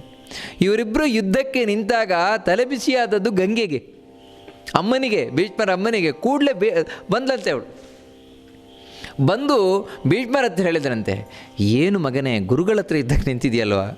ಯಾಕಂದರೆ ಇವಳೇ ಪಾಪ ಕಳಿಸಿದ್ದು ಪರಶುರಾಮರ ಹತ್ರ ಪಾಠ ಕಲ್ತ್ಕೊಮ್ಮ ಅಂತ. ಆದರೆ ನೀನು ಗುರುಗಳ ಹತ್ರ ಪಾಠಕ್ಕೆ ನಿಂತು ಇದು ಯುದ್ಧಕ್ಕೆ ನಿಂತಿದೆಯಲ್ವ? ತಪ್ಪು ಮಾಡ್ತಾ ಇದೆಯಾ, ಆ ರೀತಿ ಯುದ್ಧಕ್ಕೆ ಮಾಡಬಾರ್ದು ಅಂತ. ಅದಕ್ಕೆ ಹೇಳ್ತಾರೆ ಭೀಷ್ಮಾಚಾರ್ಯ, ನೋಡಮ್ಮ ನೀನೇ, ನಾನು ಪ್ರತಿಜ್ಞೆ ಮಾಡಿ ಕೂತವನು, ಯುದ್ಧ ನಾನು ಯಾವತ್ತೂ ಮದುವೆ ಆಗೋಲ್ಲ ಅಂತ. ನನ್ನನ್ನು ಮದುವೆ ಮಾಡ್ಕೊಂತ ಹೇಳಿದರೆ ನಾನು ಯಾಕೆ ಮದುವೆ ಮಾಡ್ಕೊಳ್ಳಿಕ್ಕಾಗತ್ತೆ? ಹೋಗಿ ಒಂಚೂರು ಅವ್ರಿಗೆ ಬುದ್ಧಿ ಹೇಳು. ಪರಶುರಾಮ ದೇವರು ಹೇಳ್ತಾರೆ, ಹೋಗಿ ಭೀಷ್ಮಾಚಾರ್ಯರು ಆ ಪರಶುರಾಮ ದೇವರಿಗೆ ಹೇಳು, ನೀನು ಯುದ್ಧ ಮಾಡದೇ ಇರಲಿಕ್ಕೆ ಅಂತ. ಸರಿ ಅಂದೇಳಿ ಮಗನ ಮಾತು ಕೇಳಿ ಪರಶುರಾಮರ ಹತ್ರ ಬಂದರು. ಗುರುಗಳೇ, ನಿಮಗಾದರೂ ಸ್ವಲ್ಪ ಶಿಷ್ಯನ ಮೇಲೆ ಕರುಣೆಯನ್ನು ತೋರಿಸಿ, ನೀವಾದರೂ ಕೂಡ ಯುದ್ಧ ಮಾಡಬೇಡಿ ಅಂತ ಹೇಳಿದಾಗ ಪರಶುರಾಮ ದೇವರು ಹೇಳ್ತಾರೆ, ಹೋಗಿ ನಿನ್ನ ಮಗನಿಗೆ ಹೇಳೋದು. ಯಾವತ್ತೂ ಗುರುಗಳ ಮಾತನ್ನು ಕೇಳಬೇಕು ಶಿಷ್ಯನಾದವನು. ಶಿಷ್ಯ ಕೇಳ್ತಾ ಇಲ್ಲ ಅಂತ ಹೇಳಿದ್ರೆ ನಾನೇನು ಮಾಡಲಿಕ್ಕಾಗುತ್ತೆ ಅಂಥೇಳಿ, ನಿನ್ನ ಮಗನಿಗೆ ಹೇಳಿ ಯುದ್ಧ ಮಾಡದೇ ಇರಲಿಕ್ಕೆ ಅಂತೇಳಿ ಕಳಿದ್ಲು. ಇವಳಿಗೆ ಏನು ಮಾಡಬೇಕು ಗೊತ್ತಿಲ್ಲ ಗಂಗೆಗೆ. ಯಾಕಂದರೆ ಆ ಕಡೆ ಹೋದರೆ ಈ ಕಡೆ ಕಳಿಸ್ತಾರೆ, ಈ ಕಡೆ ಹೋದರೆ ಆ ಕಡೆ ಕಳಿಸ್ತಾರೆ. ಕಡೆಗೆ ಅವಳ ಅಸಹಾಯಕತೆಯಲ್ಲಿ ನಿಂತು ಬಿಟ್ಲಂತೆ ಗಂಗೆ, ಏನೂ ಮಾಡಲಿಕ್ಕಾಗದೆ. ಇವರಿಬ್ಬರು ಯುದ್ಧ ಪ್ರಾರಂಭ ಆಯಿತು. ಮೊದಲು ಮಾಡಿದ್ದೇನು ಅಂತ ಹೇಳಿದ್ರೆ, ಪರಶುರಾಮ ದೇವರು ಬಾಣದ ಮೇಲೆ ಬಾಣವನ್ನು ಪ್ರಯೋಗ ಮಾಡಲಿಕ್ಕೆ ಶುರು ಮಾಡಿದ್ದಾನಂತೆ ಭೀಷ್ಮಾಚಾರ್ಯರ ಮೇಲೆ. ಭೀಷ್ಮಾಚಾರ್ಯರು 3 ಬಾಣವನ್ನು ಮೊದಲು ಪ್ರಯೋಗ ಮಾಡಿದ್ರಂತೆ. ಆ 3 ಬಾಣ ಬಂದು ಆ ರಥಗಳು ಮುಂದೆ ಹೋಗಬೇಕಲ್ವ, ಆ ಕುದುರೆಯ ಎದುರಿಗೆ ಬಂದು ಬಿದ್ದುವಂತೆ, ಅಡ್ಡಲಾಗಿ ಬಿದ್ದುವಂತೆ. ಅಂದರೆ ಮುಂದೆ ಹೋಗಲಿಕ್ಕಿಲ್ಲ ಕುದುರೆಗಳು, ಆ ರೀತಿ. ಮತ್ತು ಭೀಷ್ಮಾಚಾರ್ಯರ ರಥದಿಂದ ಕೆಳಗೆ ಇಳ್ಕೊಂಡು ಬಂದ್ರಂತೆ. ಇಳ್ಕೊಂಡು ಬಂದು ಆ ಪರಶುರಾಮ ದೇವರಿಗೆ ಸಾಷ್ಟಾಂಗ ನಮಸ್ಕಾರ ಮಾಡಿದ್ರಂತೆ. ನಮಸ್ಕಾರ ಮಾಡಿ, ಗುರುಗಳೇ ನನಗೆ ಯುದ್ಧಕ್ಕೆ ಅನುಜ್ಞೆ ಕೊಡಿ, ನಿಮ್ಮೊಟ್ಟಿಗೆ ಯುದ್ಧ ಮಾಡ್ತೇನೆ, ನಾನು ಗೆಲ್ಲಿ ಅಂತ ಆಶೀರ್ವಾದ ಮಾಡಲಿ ಅಂತ. ನಾನು ಗೆಲ್ಲುವಂಥ ಆಶೀರ್ವಾದ ಮಾಡಿದ್ದ ಪರಶುರಾಮ ದೇವರ ಹತ್ರ ಭೀಷ್ಮಾಚಾರ್ಯರು ಕೇಳ್ತಾರೆ. ಅದಕ್ಕೆ ಪರಶುರಾಮ ದೇವರು ಹೇಳ್ತಾರೆ, ಏವಮೇತದ್ ಕುರುಶ್ರೇಷ್ಠ ಕರ್ತವ್ಯಂ ಭೂತಿ ಮಿಚ್ಛತ. ಹೌದು, ಇದೇ ಮಾಡಬೇಕಾದದ್ದು. ಯಾವತ್ತು ಶಿಷ್ಯನಾದವನು ಈ ರೀತಿ ಮಾಡಬೇಕು. ನೀನೊಂದೊಮ್ಮೆ ಈ ರೀತಿ ನನಗೆ ಇವತ್ತು ಬಂದು ನಮಸ್ಕಾರ ಮಾಡದೇ ಇದ್ದರೆ ನಾನು ಶಾಪ ಕೊಡ್ತಾ ಇದ್ದೆ ನಿನಗೆ. ಅದರಿಂದಾಗಿ ತುಂಬ ಖುಷಿಯಾಗಿದೆ. ಆದರೆ ನೀನು ಗೆಲ್ಲು ಅಂತ ನಾನು ಆಶೀರ್ವಾದ ಮಾಡೋಲ್ಲ, ಯಾಕಂದರೆ ನಾನೇ ಸೋತಾಗಲ್ವಾ. ನೀನು ಗೆಲ್ಲು ಅಂತ ಹೇಳಿ ನಾನು ಸೋತಾಗಲ್ವಾ, ನೀನು ಗೆಲ್ಲು ಅಂತ ಆಶೀರ್ವಾದ ಮಾಡೋಲ್ಲ ನಾನು ಅಂತ ಹೇಳ್ತಾರೆ. ಆದರೆ ನನಗೆ ನಿನ್ನ ಬಗ್ಗೆ ತುಂಬ ಸಂತುಷ್ಟವಾಗಿದ್ದೇನೆ, ತುಂಬ ಖುಷಿಯಾಗಿದ್ದೇನೆ. ಇನ್ನೇನು ಖುಷಿಯಾದರೆ ಇನ್ನೇನು ಬೇಕು? ಕಿಮಲಭ್ಯಂ ಭಗವತಿ ಪ್ರಸನ್ನೇ ಶ್ರೀನಿಕೇತನ ಅಂತ. ದೇವರಿಗೆ ಖುಷಿ ಆದರೆ ಗೆದ್ದಾಗೇನೆ ನಾವು. ಆದರೆ ಅದನ್ನು ಬಾಯ್ಬಿಟ್ಟು ಹೇಳೋಲ್ಲ, ಯಾಕಂದರೆ ಅಂಬೆ ಇದ್ದಾಳೆ ಅಲ್ಲಿ. ಇದೇನು ಅಂತ ಹೇಳಿದರೆ ಭೀಷ್ಮಾಚಾರ್ಯರ ಒಂದು ಶಿಷ್ಯ ವಾತ್ಸಲ್ಯ.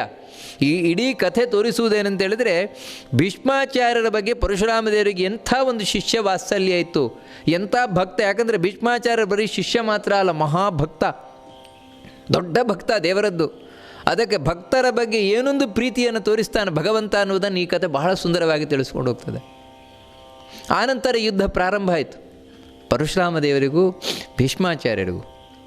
ಭೀಷ್ಮಾಚಾರ್ಯರು ಏನು ಕಡಿಮೆ ಅಲ್ಲ, ಯಾಕಂದರೆ ಇವರಿಂದಲೇ ಕಲ್ತದಲ್ವಾ, ಇದೇ ಗುರುವಿನಿಂದ. ಅದರಿಂದಾಗಿ ಗುರುವಿನ ರಹಸ್ಯ ಎಲ್ಲ ಶಿಷ್ಯನಿಗೆ ಗೊತ್ತುಂಟು. ಅದಕ್ಕಾಗಿ ಅವರು ಏನು ಬಾಣ ಪ್ರಯೋಗವನ್ನು ಮಾಡ್ತಾರೆ ಅದಕ್ಕೆ ಸರಿಯಾಗಿ ಬಾಣ ಪ್ರಯೋಗವನ್ನು ಮಾಡ್ತಾರೆ. ಏನು 1, 2, 100 ಸಾವಿರಾರು ಬಾಣಗಳು ಆ ಕಡೆಯಿಂದಲೂ ಬಿಡುವುದು, ಈ ಕಡೆಯಿಂದಲೂ ಬಿಡುವುದು. ಇದನ್ನು ನೋಡಲಿಕ್ಕೆ ಮೇಲಿನದ ದೇವತೆಗಳು ಬಂದು ಸೇರಿದ್ದಾರಂತೆ. ಇವರಿಬ್ಬರ ಯುದ್ಧವನ್ನು ಪರಶುರ ಗುರು ಶಿಷ್ಯರ ಯುದ್ಧ ಯಾವ ರೀತಿ ಇರ್ಬೋದು ಅಂತ. ಎಷ್ಟರ ಮಟ್ಟಿಗೆ ಅಂತ ಹೇಳಿದರೆ ಭೀಷ್ಮಾಚಾರ್ಯರು ಬಾಣ ಪ್ರಯೋಗ ಮಾಡಿದ್ದೇನಿದೆ, ಆ ಬಾಣಗಳು ಬಂದು ಪರಶುರಾಮ ದೇವರಿಗೆ ಚುಚ್ಚಿಕೊಳ್ತಂತೆ. ಚುಚ್ಚಿಕೊಂಡು ಭೀಷ್ಮಾಚಾರ್ಯರು ಮೂರ್ಛೆ ತಪ್ಪಿ ಹೋದ್ರಂತೆ. ಭೀಷ್ಮಾಚಾರ್ಯರು ಇದೆಲ್ಲ ಏನಂತ ಹೇಳಿದರೆ ಶಿಷ್ಯನ ಒಂದು ಪ್ರತಾಪ ತೋರಿಸೋದು. ಭೀಷ್ಮಾಚಾರ್ಯರು ವಾಸ್ತವಿಕವಾಗಿ ಪರಶುರಾಮ ದೇವರ ರೀತಿಯೆಲ್ಲ ಮೂರ್ಛೆ ತಪ್ಪುವುದೆಲ್ಲ ಇಲ್ಲ, ಆದರೆ ಭೀಷ್ಮಾಚಾರ್ಯರ ಒಂದು ಪ್ರತಾಪ ಏನಿದೆ ಎಂದು ತೋರಿಸ್ಲಿಕ್ಕೋಸ್ಕರ ಮೂರ್ಛೆ ತಪ್ಪಿ ಬಿದ್ದರಂತೆ. ಯಾವಾಗ ಪರಶುರಾಮ ದೇವರು ಮೂರ್ಛೆ ತಪ್ಪಿ ಬಿದ್ದರು ಭೀಷ್ಮಾಚಾರ್ಯ ಅಳ್ಳಿಕ್ಕೆ ಶುರು ಮಾಡಿದ. ಅಯ್ಯೋ ಗುರುಗಳಿಗೆ ಈ ರೀತಿ ಆಗಿಬಿಡ್ತಲ್ವ, ಈ ರೀತಿ ಆಗಿಬಿಡ್ತಲ್ವ ಅಂತ. ಮತ್ತೆ ಅವತ್ತಿನ ಯುದ್ಧ ಅಲ್ಲಿಗೆ ಮುಗೀತು. ಮತ್ತೆ ಪರಶುರಾಮ ದೇವರು ಮಾರನೇ ದಿನ ಯುದ್ಧಕ್ಕೆ ಸಜ್ಜವಾಗಿ ಬಂದರು. ನಿನ್ನೆ ನನ್ನನ್ನು ಬೀಳಿಸಿದೆಯಾ, ಇವತ್ತು ಮಾಡ್ತೇನೆ ಅಂಥೇಳಿ ಮಾರನೇ ದಿನ ಮತ್ತೆ ಭಯಂಕರವಾದ ಯುದ್ಧ ಪ್ರಾರಂಭ ಆಗಿದೆ ಅಂತ ಭೀಷ್ಮಾಚಾರ್ಯರಿಗೂ ಹಾಗೂ ಪರಶುರಾಮ ದೇವರು. ಮೊದಲು ಬಾಣಗಳಲ್ಲಿ ಯುದ್ಧ ಪ್ರಾರಂಭ ಆದದ್ದು ಶಸ್ತ್ರಗಳಿಂದ ಅಸ್ತ್ರಕ್ಕೆ ಹೋಯಿತು. ಅಸ್ತ್ರ ಅಂದರೆ ಮಂತ್ರ ಪ್ರಯೋಗ ಮಾಡಿ ಪ್ರಯೋಗ ಮಾಡೋದು. ಇವರು ಆಗ್ನೇಯ ಅಸ್ತ್ರವನ್ನು ಪ್ರಯೋಗ ಮಾಡಿದರೆ ಪರಶುರಾಮ ದೇವರು ವಾರುಣಾಸ್ತ್ರವನ್ನು ಪ್ರಯೋಗ ಮಾಡಿದನ್ನು ಉಪಶಮನ ಮಾಡ್ತಾರೆ. ವಾಯವ್ಯಾಸ್ತ್ರವನ್ನು ಪ್ರಯೋಗ ಮಾಡಿದರೆ ಗುಹ್ಯಾಸ್ತ್ರವನ್ನು ಪ್ರಯೋಗ ಮಾಡಿ ಉಪಶಮನ ಮಾಡ್ತಾರೆ. ಈ ರೀತಿ ಅಸ್ತ್ರ ಪ್ರತ್ಯಸ್ತ್ರ ಈ ರೀತಿ ಯುದ್ಧ ನಡೀತಾನೇ ಇದೆ ಇವರಿಬ್ಬರಿಗೆ. ಅಷ್ಟಾಗುವಾಗ ಈ ಭೀಷ್ಮಾಚಾರ್ಯರಿಂದ ಪರಶುರಾಮ ದೇವರಿಂದ ಸಿಟ್ಟಿನಿಂದ ಕಡೆಗೆ ಒಂದು ಶಕ್ತ್ಯಾಯುಧವನ್ನು ಪ್ರಯೋಗ ಮಾಡಿದ್ರು ಭೀಷ್ಮಾಚಾರ್ಯರ ಮೇಲೆ. ಬೆಂಕಿಯನ್ನು ಉಗುಳುತ್ತಾ ಬರ್ತಾ ಇದೆಯಂತೆ ಅದು. ಪರಶುರಾಮ ದೇವರು ಯಾಕಂತೇಳಿದ್ರೆ ಪರಶುರಾಮ ದೇವರ ಪ್ರಭಾವ ಅಂದರೆ ಅಂಥದ್ದು, ಬಹಳ ವೇಗವಾಗಿ ಬರ್ತಾ ಇದೆ ಅಂತ. ಅಷ್ಟೇ ವೇಗವಾಗಿ ಇನ್ನೊಂದು ಬೆಂಕಿ ಉಗುಳುವ ಬಾಣವನ್ನು ಪ್ರಯೋಗ ಮಾಡಿದನು ಭೀಷ್ಮಾಚಾರ್ಯರು. ಅದನ್ನು ಮುರಿದು ಹಾಕಿದ್ರಂತೆ. ಆ ಶಕ್ತ್ಯಾಯುಧವನ್ನು ಅಲ್ಲೇ ತಾವು ತುಂಡರಿಸಿ ಹಾಕಿದ್ರಂತೆ ಮಧ್ಯದಲ್ಲೇ. ಈ ಪರಶುರಾಮ ದೇವರಿಗೆ ಕೋಪ ಬಂದು 12 ಶಕ್ತ್ಯಾಯುಧವನ್ನು ಒಟ್ಟಿಗೆ ಪ್ರಯೋಗ ಮಾಡಿದರಂತೆ. ಆ 12 ಶಕ್ತ್ಯಾಯುಧಗಳು 12 ಸೂರ್ಯರಂತೆ ಜ್ವಲಿಸಿಕೊಂಡು ಬರ್ತಾ ಇದೆಯಂತೆ ಭೀಷ್ಮಾಚಾರ್ಯರನ್ನು ಸುಟ್ಟಾಕಲಿಕ್ಕೆ. ಭೀಷ್ಮಾಚಾರ್ಯರಿಗೆ ಹೆದರಿಲ್ಲ. ಅದಕ್ಕೆ ಪ್ರತಿಯಾಗಿ 12 ಬಾಣಗಳನ್ನು ಪ್ರಯೋಗ ಮಾಡಿ ಎಲ್ಲ ದೊಡ್ಡ ಅಷ್ಟೇ ಪ್ರಬಲವಾಗಿ ಬೆಂಕಿಯನ್ನು ಉಗುಳುತ್ತಾ ಇದೆಯಂತೆ. ಆ ರೀತಿ ಬಂದು ಈ 12 ಶಕ್ತ್ಯಾಯುಧವನ್ನು ತಾನು ನಾಶ ಮಾಡಿತಂದೆ. ಹೀಗೆ ಭಯಂಕರವಾಗಿ ಯುದ್ಧ ಮಾಡಿಕೊಳ್ತಾ ಇದ್ದಾನಂತೆ. ಪರಶುರಾಮ ದೇವರಿಗೆ ಸಿಟ್ಟು ಬಂತಂದೆ. ಸಿಟ್ಟು ಬಂದು ಮುಗಿಸಿಬಿಡ್ತೇನೆ ಅಂತ ಹೇಳಿ ತಾವು ಈ ಭೀಷ್ಮಾಚಾರ್ಯರ ಕುದುರೆಯನ್ನು ಸಾರಥಿಯನ್ನು ಎಲ್ಲ ಮುಗಿಸಿದರು. ಭೀಷ್ಮಾಚಾರ್ಯರಿಗೂ ಅಯ್ಯೋ ಸಾರಥಿ ಸತ್ತೋದ್ನಲ್ವ, ಈಗೇನು ಮಾಡೋದು ನೋಡಬೇಕಾದ್ರೆ ಒಂದು ಬಾಣ ಸೀದಾ ಭೀಷ್ಮಾಚಾರ್ಯರ ಕಂಕಳ ಮಧ್ಯದಲ್ಲೇ ಬಂದು ಭೀಷ್ಮಾಚಾರ್ಯರನ್ನು ರಥದಿಂದಲೇ ಕೆಳಗೆ ಎಸೆದು ಬಿಡ್ತದೆ. ಭೀಷ್ಮಾಚಾರ್ಯರನ್ನೇನು ರಥದಿಂದ ಕೆಳಗೆ ಬೀಳಬೇಕು, ಕೆಳಗೆ ಬಿದ್ದರು. ಆವಾಗ ಪರಶುರಾಮ ದೇವರು ನಾನು ಗೆದ್ದಾಯಿತು ಭೀಷ್ಮ ಬಿದ್ದಾಯಿತು ಅಂತ ಹೇಳಬೇಕಾದ್ರೆ ಆಶ್ಚರ್ಯ ಅಂದರೆ ಯಾರೋ 8 ಬ್ರಾಹ್ಮಣರು ಬಂದು ಭೀಷ್ಮಾಚಾರ್ಯರನ್ನು ಹಿಡ್ಕೊಂಡ್ರು. ನೆಲಕ್ಕೆ ಬೀಳದಾಗೆ ಭೀಷ್ಮಾಚಾರ್ಯರನ್ನು ಎತ್ತಿ ರಥದಲ್ಲಿಡ್ತಾ ಹೇಳ್ತಾರಂದು, ಏನು ಯೋಚನೆ ಮಾಡಬೇಡ, ನೀನು ಗೆಲ್ತೀಯ, ನಾವಿದ್ದೇವೆ, ನೀನು ಗೆಲ್ತೀಯ, ನಿನಗೇನು ಆಗೋಲ್ಲ ಅಂತ ಭೀಷ್ಮಾಚಾರ್ಯರಿಗೆ 8 ಬ್ರಹ್ಮವಾದಿನ ಅಂದರೆ ಒಳ್ಳೆ ಬ್ರಹ್ಮಜ್ಞಾನಿಗಳಾದವರು ಭೀಷ್ಮಾಚಾರ್ಯರಿಗೆ ಹೇಳಿದರು. ಆಶ್ವಾಸನೆಯನ್ನು ಕೊಟ್ರಂತೆ. ಈ ಕಡೆ ಸಾರಥಿ ಇಲ್ವಲ್ಲ, ಭೀಷ್ಮಾಚಾರ್ಯರು ಮತ್ತೆ ರಥದಲ್ಲಿ ಬಂದು ಕೂತು ನೋಡ್ತಾರೆ. ರಥದ ಸಾರಥಿಯಾಗಿ ಇನ್ಯಾರೂ ಅಲ್ಲ, ಗಂಗೆಯೇ ಬಂದು ಕೂತಿದ್ದಾಳಂತೆ. ಮಗನನ್ನು ಬಿಡಲಿಕ್ಕಾಗೋಲ್ಲ ಎಷ್ಟಾದರೂ ಕೂಡ, ಅದಕ್ಕೆ ಗಂಗೆಯೇ ಬಂದು ಸಾರಥಿಯಾಗಿ ಕೂತಿದ್ದಾಳಂತೆ. ಭೀಷ್ಮರಿಗೆ ಬಹಳ ಆನಂದ ಆಯ್ತಂತೆ. ಅಮ್ಮನಿಗೆ ಅಲ್ಲೇ ನಮಸ್ಕಾರ ಮಾಡಿದರು, ಗಂಗೆಗೆ ಅಲ್ಲೇ ನಮಸ್ಕಾರವನ್ನು ಮಾಡಿ, ಅಪ್ಪನಿಗೂ ನಮಸ್ಕಾರ ಮಾಡಿ ಶಂತನುವಿಗೆ ಮತ್ತೆ ಯುದ್ಧವನ್ನು ಪ್ರಾರಂಭ ಮಾಡಿದ್ರಂತೆ. ಅವತ್ತಿಡೀ ಯುದ್ಧ ನಡೀತು. ಯುದ್ಧ ನಡೆದರೂ ಕೂಡ ಏನು ಅವರು ಯುದ್ಧ ಮಾಡ್ಕೊಳ್ಳೋದು, ಇಬ್ಬರ ಮೈ ಗಾಯ. ಪರಶುರಾಮ ದೇವರ ನಮ್ಮ ಹಾಗೇನಲ್ಲ, ಈ ರೀತಿ ಮೈಯಲ್ಲ, ಆದರೂ ಕೂಡ ನಮ್ಮ ಹಾಗೆ ತೋರಿಸ್ಕೊಳ್ತಾರೆ. ಯಾಕಂದರೆ ಯಾರಾದರೂ ಸ್ವಲ್ಪ ಬುದ್ಧಿ ಕಡಿಮೆ ಇರೋರಿದ್ದರೆ ಪರಶುರಾಮ ದೇವರು ನಮ್ಮ ಹಾಗೇ ಅವ್ರಿಗೂ ರಕ್ತ ಬರುತ್ತೆ, ಅವರಲ್ಲೂ ಮಾಂಸ ಇದೆ, ಅವರು ಒಂದಿನ ಸಾಯ್ತಾರೆ, ಈ ರೀತಿ ಎಲ್ಲ ತಿಳ್ಕೊಳ್ಳಿ ಅಂತ ತೋರಿಸ್ತಾರಷ್ಟೆ. ಅವತ್ತು ರಾತ್ರಿ ಭೀಷ್ಮಾಚಾರ್ಯರು ಮಲಗಬೇಕಾದ್ರೆ ದೇವತೆಗಳ ಹತ್ರ ಪ್ರಾರ್ಥನೆ ಮಾಡಿದ್ರಂತೆ, ಈ ಗುರುಗಳು ಪರಶುರಾಮದವರನ್ನು ಸೋಲಿಸುವುದು ಹೇಗೂ ಅಂತ ನನಗೆ ಗೊತ್ತಾಗ್ತಾ ಇಲ್ಲ, ದಯವಿಟ್ಟು ನನಗೆ ಅದಕ್ಕೆ ಬೇಕಾದ ಉಪಾಯವನ್ನು ತಿಳಿಸ್ಕೊಡಿ ಅಂತ ಹೇಳಿ ಪ್ರಾರ್ಥನೆಯನ್ನು ಮಾಡಿಕೊಂಡ್ರಂತೆ. ರಾತ್ರಿ ಮಲಗಿದಾಗ ಒಂದು ಕನಸು ಭೀಷ್ಮಾಚಾರ್ಯರಿಗೆ, ಅದು ಬೆಳಗಿನ ಜಾವದಲ್ಲಿ. ಯಾವತ್ತು ಬೆಳಗಿನ ಜಾವದಲ್ಲಿ ಬೀಳುವ ಕನಸು ಸತ್ಯ ಆಗತ್ತೆ ಸಾಮಾನ್ಯವಾಗಿ ಅಂತ ಹೇಳ್ತಾರೆ. ಇವರಿಗೆ ಬೆಳಗಿನ ಜಾವದಲ್ಲಿ ಒಂದು ಕನಸು ಏನೆಂದರೆ, ಹಿಂದಿನ ಯಾವ 8 ಬ್ರಾಹ್ಮಣರು ಇವರನ್ನು ಬೀಳುವುದರಿಂದ ಮೇಲೆ ಕೆತ್ತಿದ್ರು ಆ ಬ್ರಾಹ್ಮಣರೇ ಮತ್ತೆ ಬಂದಿದ್ದಾರಂತೆ ಕನಸಿನಲ್ಲಿ. ಬಂದು ಹೇಳ್ತಾರಂತೆ, ಏನು ಯೋಚನೆ ಮಾಡಬೇಡ ಭೀಷ್ಮ, ನೀನು ಗೆಲ್ತೀಯ, ಆದರೆ ಹೇಗೆ ಗೆಲ್ಲುವುದು ಅಂತೇಳಿದರೆ ಬೇರೆ ಯಾವ ರೀತಿಯಿಂದಲೂ ಸಾಧ್ಯ ಇಲ್ಲ. ಒಂದು ಅಸ್ತ್ರ ಇದೆ, ನಾವು ನಿನಗೆ ಕೊಡ್ತೇವೆ, ಸುಸ್ವಾಪ ಅಸ್ತ್ರ ಅಂತ. ಈ ಸುಸ್ವಾಪ ಅಸ್ತ್ರದ ಮೂಲಕ ನೀನು ಭೀಷ್ಮಾಚಾರ್ಯರನ್ನು ಗೆಲ್ಲಿಕ್ಕೆ ಸಾಧ್ಯ ಉಂಟು. ಇದು ಏನು ಮಾಡುತ್ತದೆ ಅಂತೇಳಿದರೆ, ಈ ಅಸ್ತ್ರವನ್ನು ನೀನು ಪ್ರಯೋಗ ಮಾಡಿದೆ ಅಂತೇಳಿದರೆ ಭೀಷ್ಮಾಚಾರ್ಯರು ನಿದ್ರೆ ಮಾಡಲಿಕ್ಕೆ ಶುರು ಮಾಡಿಬಿಡ್ತಾರೆ. ಇದು ಗಾಢ ನಿದ್ರೆಗೆ ಎಳ್ಕೊಂಡು ಹೋಗುವ ಅಸ್ತ್ರ. ನಿದ್ರೆ ಮಾಡಲಿಕ್ಕೆ ಶುರು ಮಾಡಿಬಿಡ್ತಾರೆ. ಅವಾಗ ಏನು ಅಂತೇಳಿದರೆ ಗುರುಗಳನ್ನು ಕೊಂದ ಹಾಗಾಗೋಲ್ಲ, ಆದರೆ ಈ ಮೈ ಮರೆತು ನಿದ್ರೆ ಮಾಡೋದು ಇದಲ್ವ, ಅದು ಸಾವಿಗೆ ಸಮಾನ. ಅದು ಯಾಕಂದರೆ ಉಸಿರಾಟ ಒಂದು ಬಿಟ್ಟರೆ ಸಾವಿಗೂ ಮಲಗಿದ್ದು ಒಂದೇ ರೀತಿ, ಏನು ವ್ಯತ್ಯಾಸ ಇರೋಲ್ಲ. ಅದರಿಂದಾಗಿ ಅವರು ಸತ್ತ ಹಾಗಾಯಿತು. ಆಮೇಲೆ ನೀನು ಅವನು ಎಬ್ಬಿಸಬೇಕು ಅಂತೇಳಿದ್ರೆ ಇನ್ನೊಂದು ಪ್ರಬೋಧನಾಸ್ತ್ರ ಇದೆ, ಅದನ್ನು ನಾನು ನಿಮಗೆ ಹೇಳ್ತೇನೆ. ಆ ಪ್ರಬೋಧನಾಸ್ತ್ರದ ಮೂಲಕ ಮತ್ತೆ ಅವರನ್ನು ಎಬ್ಬಿಸು, ಪರಶುರಾಮರನ್ನು. ಅವಾಗ ಏನಂದರೆ ಅವರನ್ನು ಸೋಲಿಸಿದಾಗ ಆಯಿತು. ಗುರು ಹತ್ಯೆ ಮಾಡಿದ ಪಾಪವೂ ಬರೋಲ್ಲ, ಯಾಕಂದ್ರೆ ಮತ್ತೆ ಎಬ್ಬಿಸ್ತೀಯಲ್ವ. ಇದರಿಂದ ಮಾತ್ರ ಅವರನ್ನು, ಯಾಕಂದರೆ ಈ ಅಸ್ತ್ರ ಪರಶುರಾಮ ದೇವರಿಗೆ ಗೊತ್ತಿಲ್ಲ ಅಂತ ಹೇಳ್ತಾರೆ. ಅಂದರೆ ಪರಶುರಾಮರಿಗೆ ಗೊತ್ತಿದ್ದಿದ್ದ ಏನೂ ಇಲ್ಲ, ಯಾಕಂದರೆ ಸಾಕ್ಷಾತ್ ದೇವರು.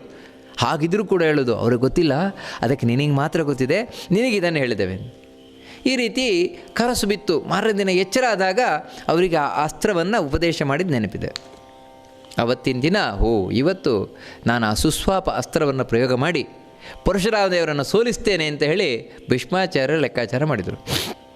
ಅವತ್ತು ಯುದ್ಧವನ್ನು ಪ್ರಾರಂಭ ಮಾಡಿದರು.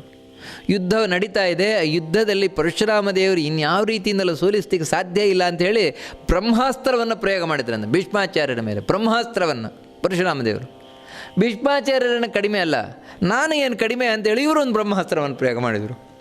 2 ಬ್ರಹ್ಮಾಸ್ತ್ರಗಳು ಬಂದು ತಾಕಿಲ್ವಂತೆ, 2 ಪರಸ್ಪರವಾಗಿ ನಿಂತಿದೆಯಂತೆ. 2 ಒಟ್ಟಿಗೆ ಸೇರಿದಾಗ ಬ್ರಹ್ಮಾಸ್ತ್ರ ಇಡೀ ಭೂಮಿಯಲ್ಲೇ ಅಲ್ಲೋಲ ಕಲ್ಲೋಲ ಆಗ್ತಾ ಇದೆಯಂತೆ. ಎಲ್ಲ ಕಡೆ ಹೆದರಿಕೆ ಉಂಟಾಗ್ತಾ ಇದೆಯಂತೆ, ಏನು ಅಂತ ಗೊತ್ತಾಗ್ತಾ ಇಲ್ವಂತೆ, ಆ ರೀತಿ ಆಗ್ತಾ ಇದೆಯಂತೆ. ಆ ಸಂದರ್ಭದಲ್ಲಿಯೇ ಭೀಷ್ಮಾಚಾರ್ಯರು ಯೋಚನೆ ಮಾಡಿದರು, ಎಲ್ಲರ ಒಂದು ಗಮನವೂ ಕೂಡ ಬ್ರಹ್ಮಾಸ್ತ್ರದ ಮೇಲಿದೆ.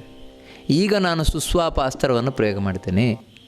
ಸುಸ್ವಾಪ ಅಸ್ತ್ರವನ್ನು ಪ್ರಯೋಗ ಮಾಡಿ ಪರಶುರಾಮ ದೇವರನ್ನು ಮೂರ್ಛಿತರನ್ನಾಗಿ, ಅಂದರೆ ಗಾಢ ನಿದ್ರೆಯಲ್ಲಿ ಬೀಳುವಾಗ ಮಾಡಿಬಿಡ್ತೇನೆ ಅಂಥೇಳಿ ಆವಾಗ ಆ ಸುಸ್ವಾಪ ಅಸ್ತ್ರವನ್ನು ಎತ್ಕೊಂಡ್ರು. ಕೂಡಲೇ ನಾರದರು ಬಂದರು. ನಾರದರು ಬಂದು ಹೇಳ್ತಾರೆ, ಪ್ರಯೋಗ ಮಾಡಬೇಡ, ಪರಶುರಾಮ ದೇವರ ಮೇಲೆ ಪ್ರಯೋಗ ಮಾಡಬೇಡ ಅದನ್ನು. ಯಾಕೆ ಅಂತ ಹೇಳಿದರೆ, ರಾಮಸ್ತಪಸ್ವಿ ಬ್ರಹ್ಮಣ್ಯ ಬ್ರಾಹ್ಮಣಶ್ಚ ಗುರುಶ್ಚತೆ ತಸ್ಯಾವಮಾನಂ ಕೌರವ್ಯ ಮಾಸ್ಮಕಾರ್ಷಿ ಕಥಂಚನ. ಪರಶುರಾಮ ದೇವರು ಸಾಮಾನ್ಯ ಅಲ್ಲ, ಸಾಕ್ಷಾತ್ ಭಗವಂತ. ಆ ಭಗವಂತನ ಹತ್ರ ಚಲ್ಲಾಟ ಆಡಲಿಕ್ಕೆ ಹೋಗಬಾರ್ದು. ಇಲ್ಲಿ ನೋಡಿದರೆ ಬ್ರಾಹ್ಮಣ, ಯಾವತ್ತೂ ಕ್ಷತ್ರಿಯರು ಬ್ರಾಹ್ಮಣರಿಗೆ ಅವಮಾನ ಮಾಡಬಾರ್ದು. ಬ್ರಾಹ್ಮಣರಾಗಿದ್ದಾರೆ, ಭಗವಂತನಾಗಿದ್ದಾನೆ. ಎಲ್ಲಕ್ಕಿಂತ ದೊಡ್ಡ ತಪಸ್ವಿಗಳು, ಇನ್ನೂ ಎಲ್ಲಕ್ಕಿಂತ ಮುಖ್ಯವಾಗಿ ನಿನ್ನ ಗುರುಗಳು, ಅವಮಾನ ಮಾಡಬೇಡ, ಇದು ನಿನಗೆ ಯಾವತ್ತೂ ಒಳ್ಳೆಯದಾಗೋದಿಲ್ಲ ಅಂತ ನಾರದರು ಹೇಳ್ತಾನೆ. ತಥೋ ಪಶ್ಯಂ ದಿವಿಷ್ಟಾನ್ವೈ ತಾನಷ್ಟೌ ಬ್ರಹ್ಮವಾದಿನಃ ತೇ ಮಾಂ ಸ್ಮಯಂತೋ ರಾಜೇಂದ್ರ ಶನೈರಿದಮವಬ್ರವಂ ಯದಾಹ ಭರತಶ್ರೇಷ್ಠ ನಾರದಸ್ತತ್ತಥಾ ಕುರು. ಅಷ್ಟಾಗಬೇಕಾದ್ರೆ ಆಕಾಶದಲ್ಲಿ ಹಿಂದಿನ ದಿನ ಬಂದ 8 ಬ್ರಾಹ್ಮಣರೇನಿದ್ದಾರೆ, ಬ್ರಹ್ಮಜ್ಞಾನಿಗಳು, ಅವರು ಕಾಣಿಸಿಕೊಳ್ತಾ ಇದ್ದಾರಂತೆ. ಅವ್ರು ಕಾಣಿಸ್ಕೊಂಡು ನೆಗಾಡ್ತಾ ಇದ್ದಾರಂತೆ. ಇವರೇ ಕನಸಿನಲ್ಲಿ ಬಂದು ಆ ಸುಸ್ವಾಪಾಸ್ತ್ರವನ್ನು ಉಪದೇಶ ಮಾಡಿದವರು. ಅವ್ರು ನೆಗಾಡ್ತಾ ಇದ್ದಾರಂತೆ. ಅವರ ನೋಡಿದ ಕೂಡಲೇ ಅವ್ರು ಹೇಳ್ತಾರಂತೆ, ನಾರದರು ಏನು ಹೇಳಿದ್ರು ಅದನ್ನು ಮಾಡು ಅಂತ. ಇವರು ಈ ಉಪದೇಶ ಕೊಟ್ಟವರು ಇವರೇ. ಇವಾಗ ನಾರದರು ಏನು ಹೇಳಿದ್ರು ಅದನ್ನು ಮಾಡು ಅಂತ ಹೇಳ್ತಾ ಇದ್ದಾರೆ. ಹಾಗಿದ್ರೂ ಕೂಡ ಈ ಮಾತನ್ನು ಕೇಳಿ ಭೀಷ್ಮಾಚಾರ್ಯರು ಏನು ಆ ಸುಸ್ವಾಪ ಅಸ್ತ್ರವನ್ನು ಹೂಡಿದ್ರು, ವಾಪಸ್ ತಗೊಂಡ್ರು. ಯಾವಾಗ ವಾಪಸ್ ತಗೊಂಡು ಕೂಡಲೇ ಈ ಕಡೆಯಿಂದ ಪರಶುರಾಮ ದೇವರು ಭೀಷ್ಮರು ಭೀಷ್ಮ ಸೋತದ್ರಿಂದಲೇ ಅಸ್ತ್ರವನ್ನು ವಾಪಸ್ ತಗೊಂಡ ಅಂಥೇಳಿ ನಾನು ಗೆದ್ದೆ ಅಂತ ಹೇಳಲಿಕ್ಕೆ ಶುರು ಮಾಡಿದೆ. ನಾನು ಗೆದ್ದೆ ಅಂತ ಹೇಳಲಿಕ್ಕೆ ಶುರು ಮಾಡ್ತಾ ಇದ್ದಾಗೇ ಆ ಕಡೆಯಿಂದ ಪರಶುರಾಮರ ತಂದೆ ಜಮದಗ್ನಿಗಳು ಬಂದ್ರಂತೆ. ಪರಶುರಾಮರ ಅಜ್ಜ ಋಷಿಕ ಋಷಿ ಅವರು ಬಂದು ಹೇಳ್ತಾರೆ, ಪರಶುರಾಮ ಬೇಡ, ಯುದ್ಧ ಮಾಡಬೇಡ ರಾಮ ಅಂತ. ಯಾಕಂದರೆ ಈ ಯುದ್ಧ ನಿನಗೆ ಹೇಳಿದ್ದಲ್ಲ ಅಂತ. ಮಾಸ್ವೈವಂ ಸಾಹಸಂ ತಾತ ಪುನಃ ಕಾರ್ಷಿ ಕಥಂಚನ ಭೀಷ್ಮೇಣ ಸಂಯುಗಂ ಗಂತುಂ ಕ್ಷತ್ರಿಯೇಣ ವಿಶೇಷತಃ. ಬೇಡ, ಕ್ಷತ್ರಿಯರೊಟ್ಟಿಗೆ ಯುದ್ಧ ಮಾಡಲಿಕ್ಕೆ ಹೋಗಬೇಡ. ಯಾಕಂದರೆ ಇದು ನಾವು ಬ್ರಾಹ್ಮಣರಿಗೆ ಹೇಳಿದ್ದಲ್ಲ. ನಾವು ಬ್ರಾಹ್ಮಣರಿಗೆ ಯುದ್ಧ ಹೇಳಿದ್ದಲ್ಲ, ತಪ್ಪದು, ಮಾಡಬಾರದು ಅಂತ ಹೇಳ್ತಾರೆ. ಹಿಂದೆ ನೀನು ಅಸ್ತ್ರ ಹಿಡಿದಿದ್ಯಾ, ಪರಶು ಹಿಡ್ಕೊಂಡು ಎಲ್ಲ ಕ್ಷತ್ರಿಯರನ್ನು ಸಂಹಾರ ಮಾಡಿದ್ಯಾ. ಯಾಕೋಸ್ಕರ ಅಂತೇಳಿದ್ರೆ ಅದಕ್ಕೊಂದು ಕಾರಣ ಇತ್ತು. ಅವರು ಬ್ರಾಹ್ಮಣರಿಗೆ ವಿರುದ್ಧವಾಗಿ ನಿಂತಿದ್ದರು, ಅದಕ್ಕೋಸ್ಕರ ನೀನು ಅಸ್ತ್ರ ಹಿಡಿದಿದ್ಯಾ. ಇವಾಗ ಅದರ ಅವಶ್ಯಕತೆ ಇಲ್ಲ, ಮಾಡಬೇಡ ಅದನ್ನು ಅಂತ. ಇದನ್ನು ಪರಶುರಾಮ ದೇವರು ಮೊದಲು ಅಂಬೆಗೆ ಹೇಳಿದರು.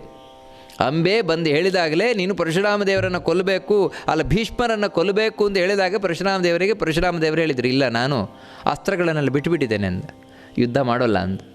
ನನ್ನದೊಂದೇ, ಬ್ರಾಹ್ಮಣರಿಗೆ ಯಾರು ವಿರೋಧವನ್ನು ಮಾಡ್ತಾರೆ, ಬ್ರಾಹ್ಮಣರಿಗೆ ಯಾರು ಉಪದ್ರ ಕೊಡ್ತಾರೆ, ಅವರಿಗೆ ಮಾತ್ರ, ಅವರ ವಿರುದ್ಧ ಮಾತ್ರ ನಾನು ಅಸ್ತ್ರವನ್ನು ಎತ್ತುತ್ತೇನೆ, ನಾನು ಯುದ್ಧ ಮಾಡೋದಿಲ್ಲ ಅಂತ ಹೇಳಿದ್ರು. ಆದರೆ ಆಮೇಲೆ ಅಂಬೆಗೆ ಕೊಟ್ಟ ಮಾತಿಗೆ ತಾವು ಯುದ್ಧಕ್ಕೆ ನಿಂತಿದ್ದರು.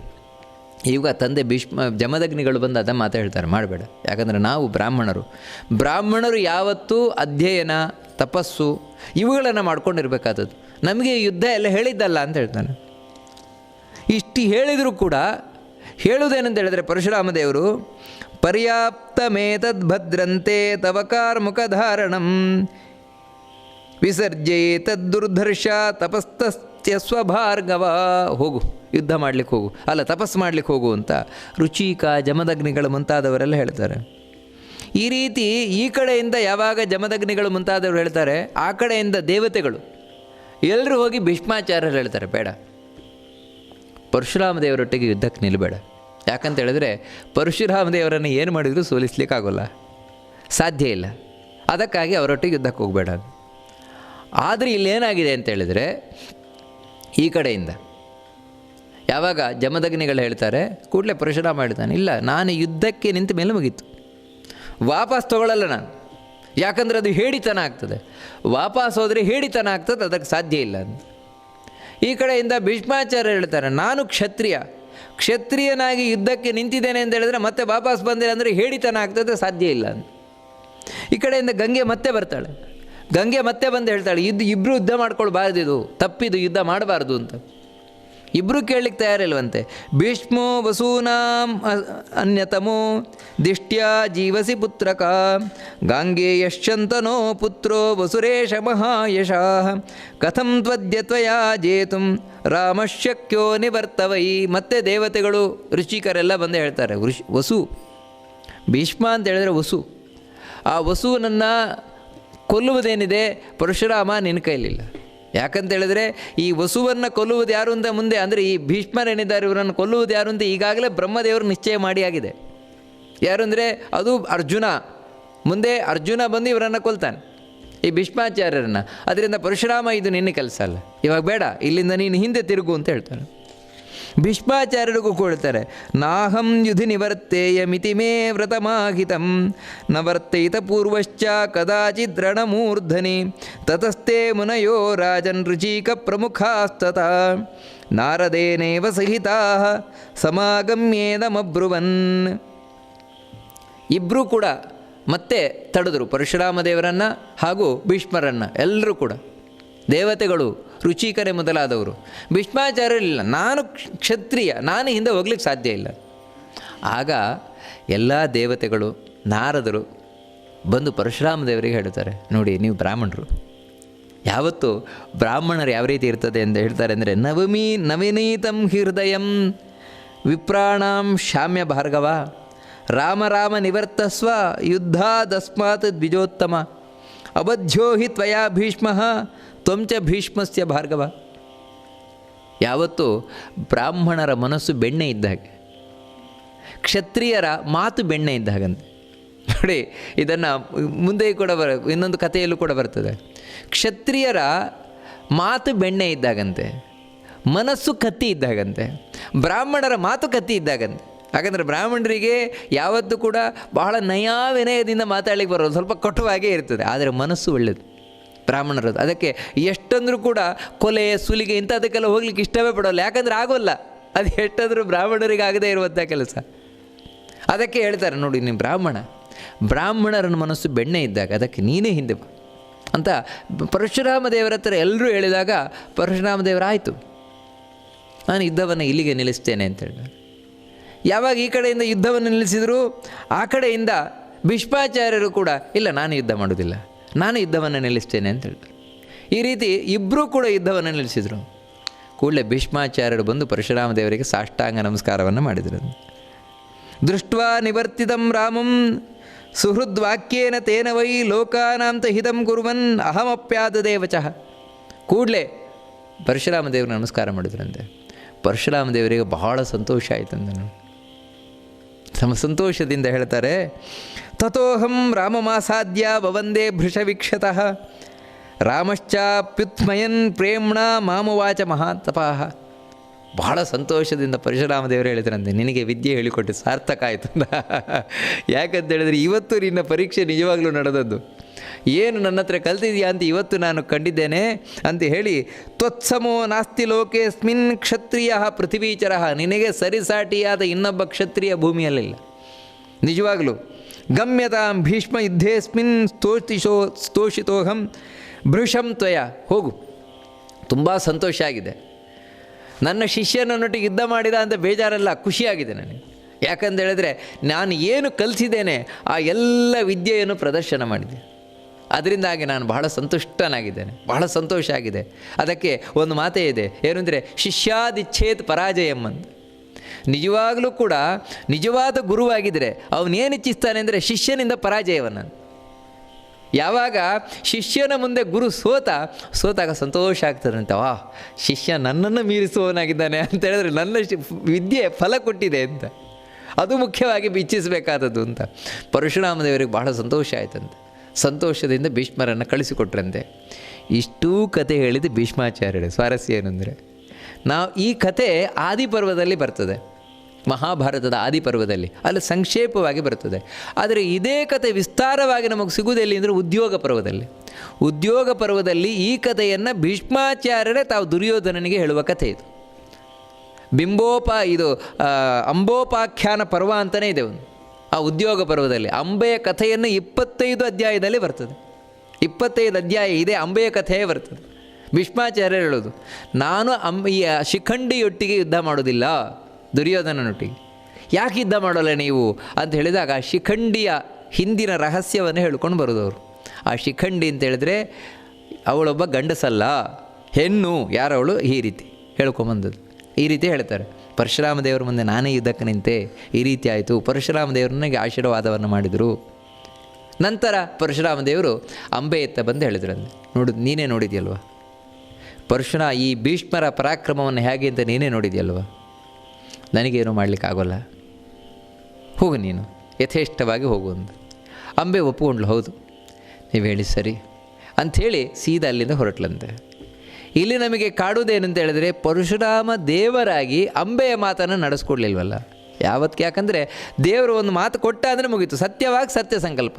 ಹಾಗಿದ್ದರೂ ಕೂಡ ಇಲ್ಲಿ ಯಾಕೆ ನಡೆಸಿಕೊಡ್ಲಿಲ್ಲ ಅಂತ.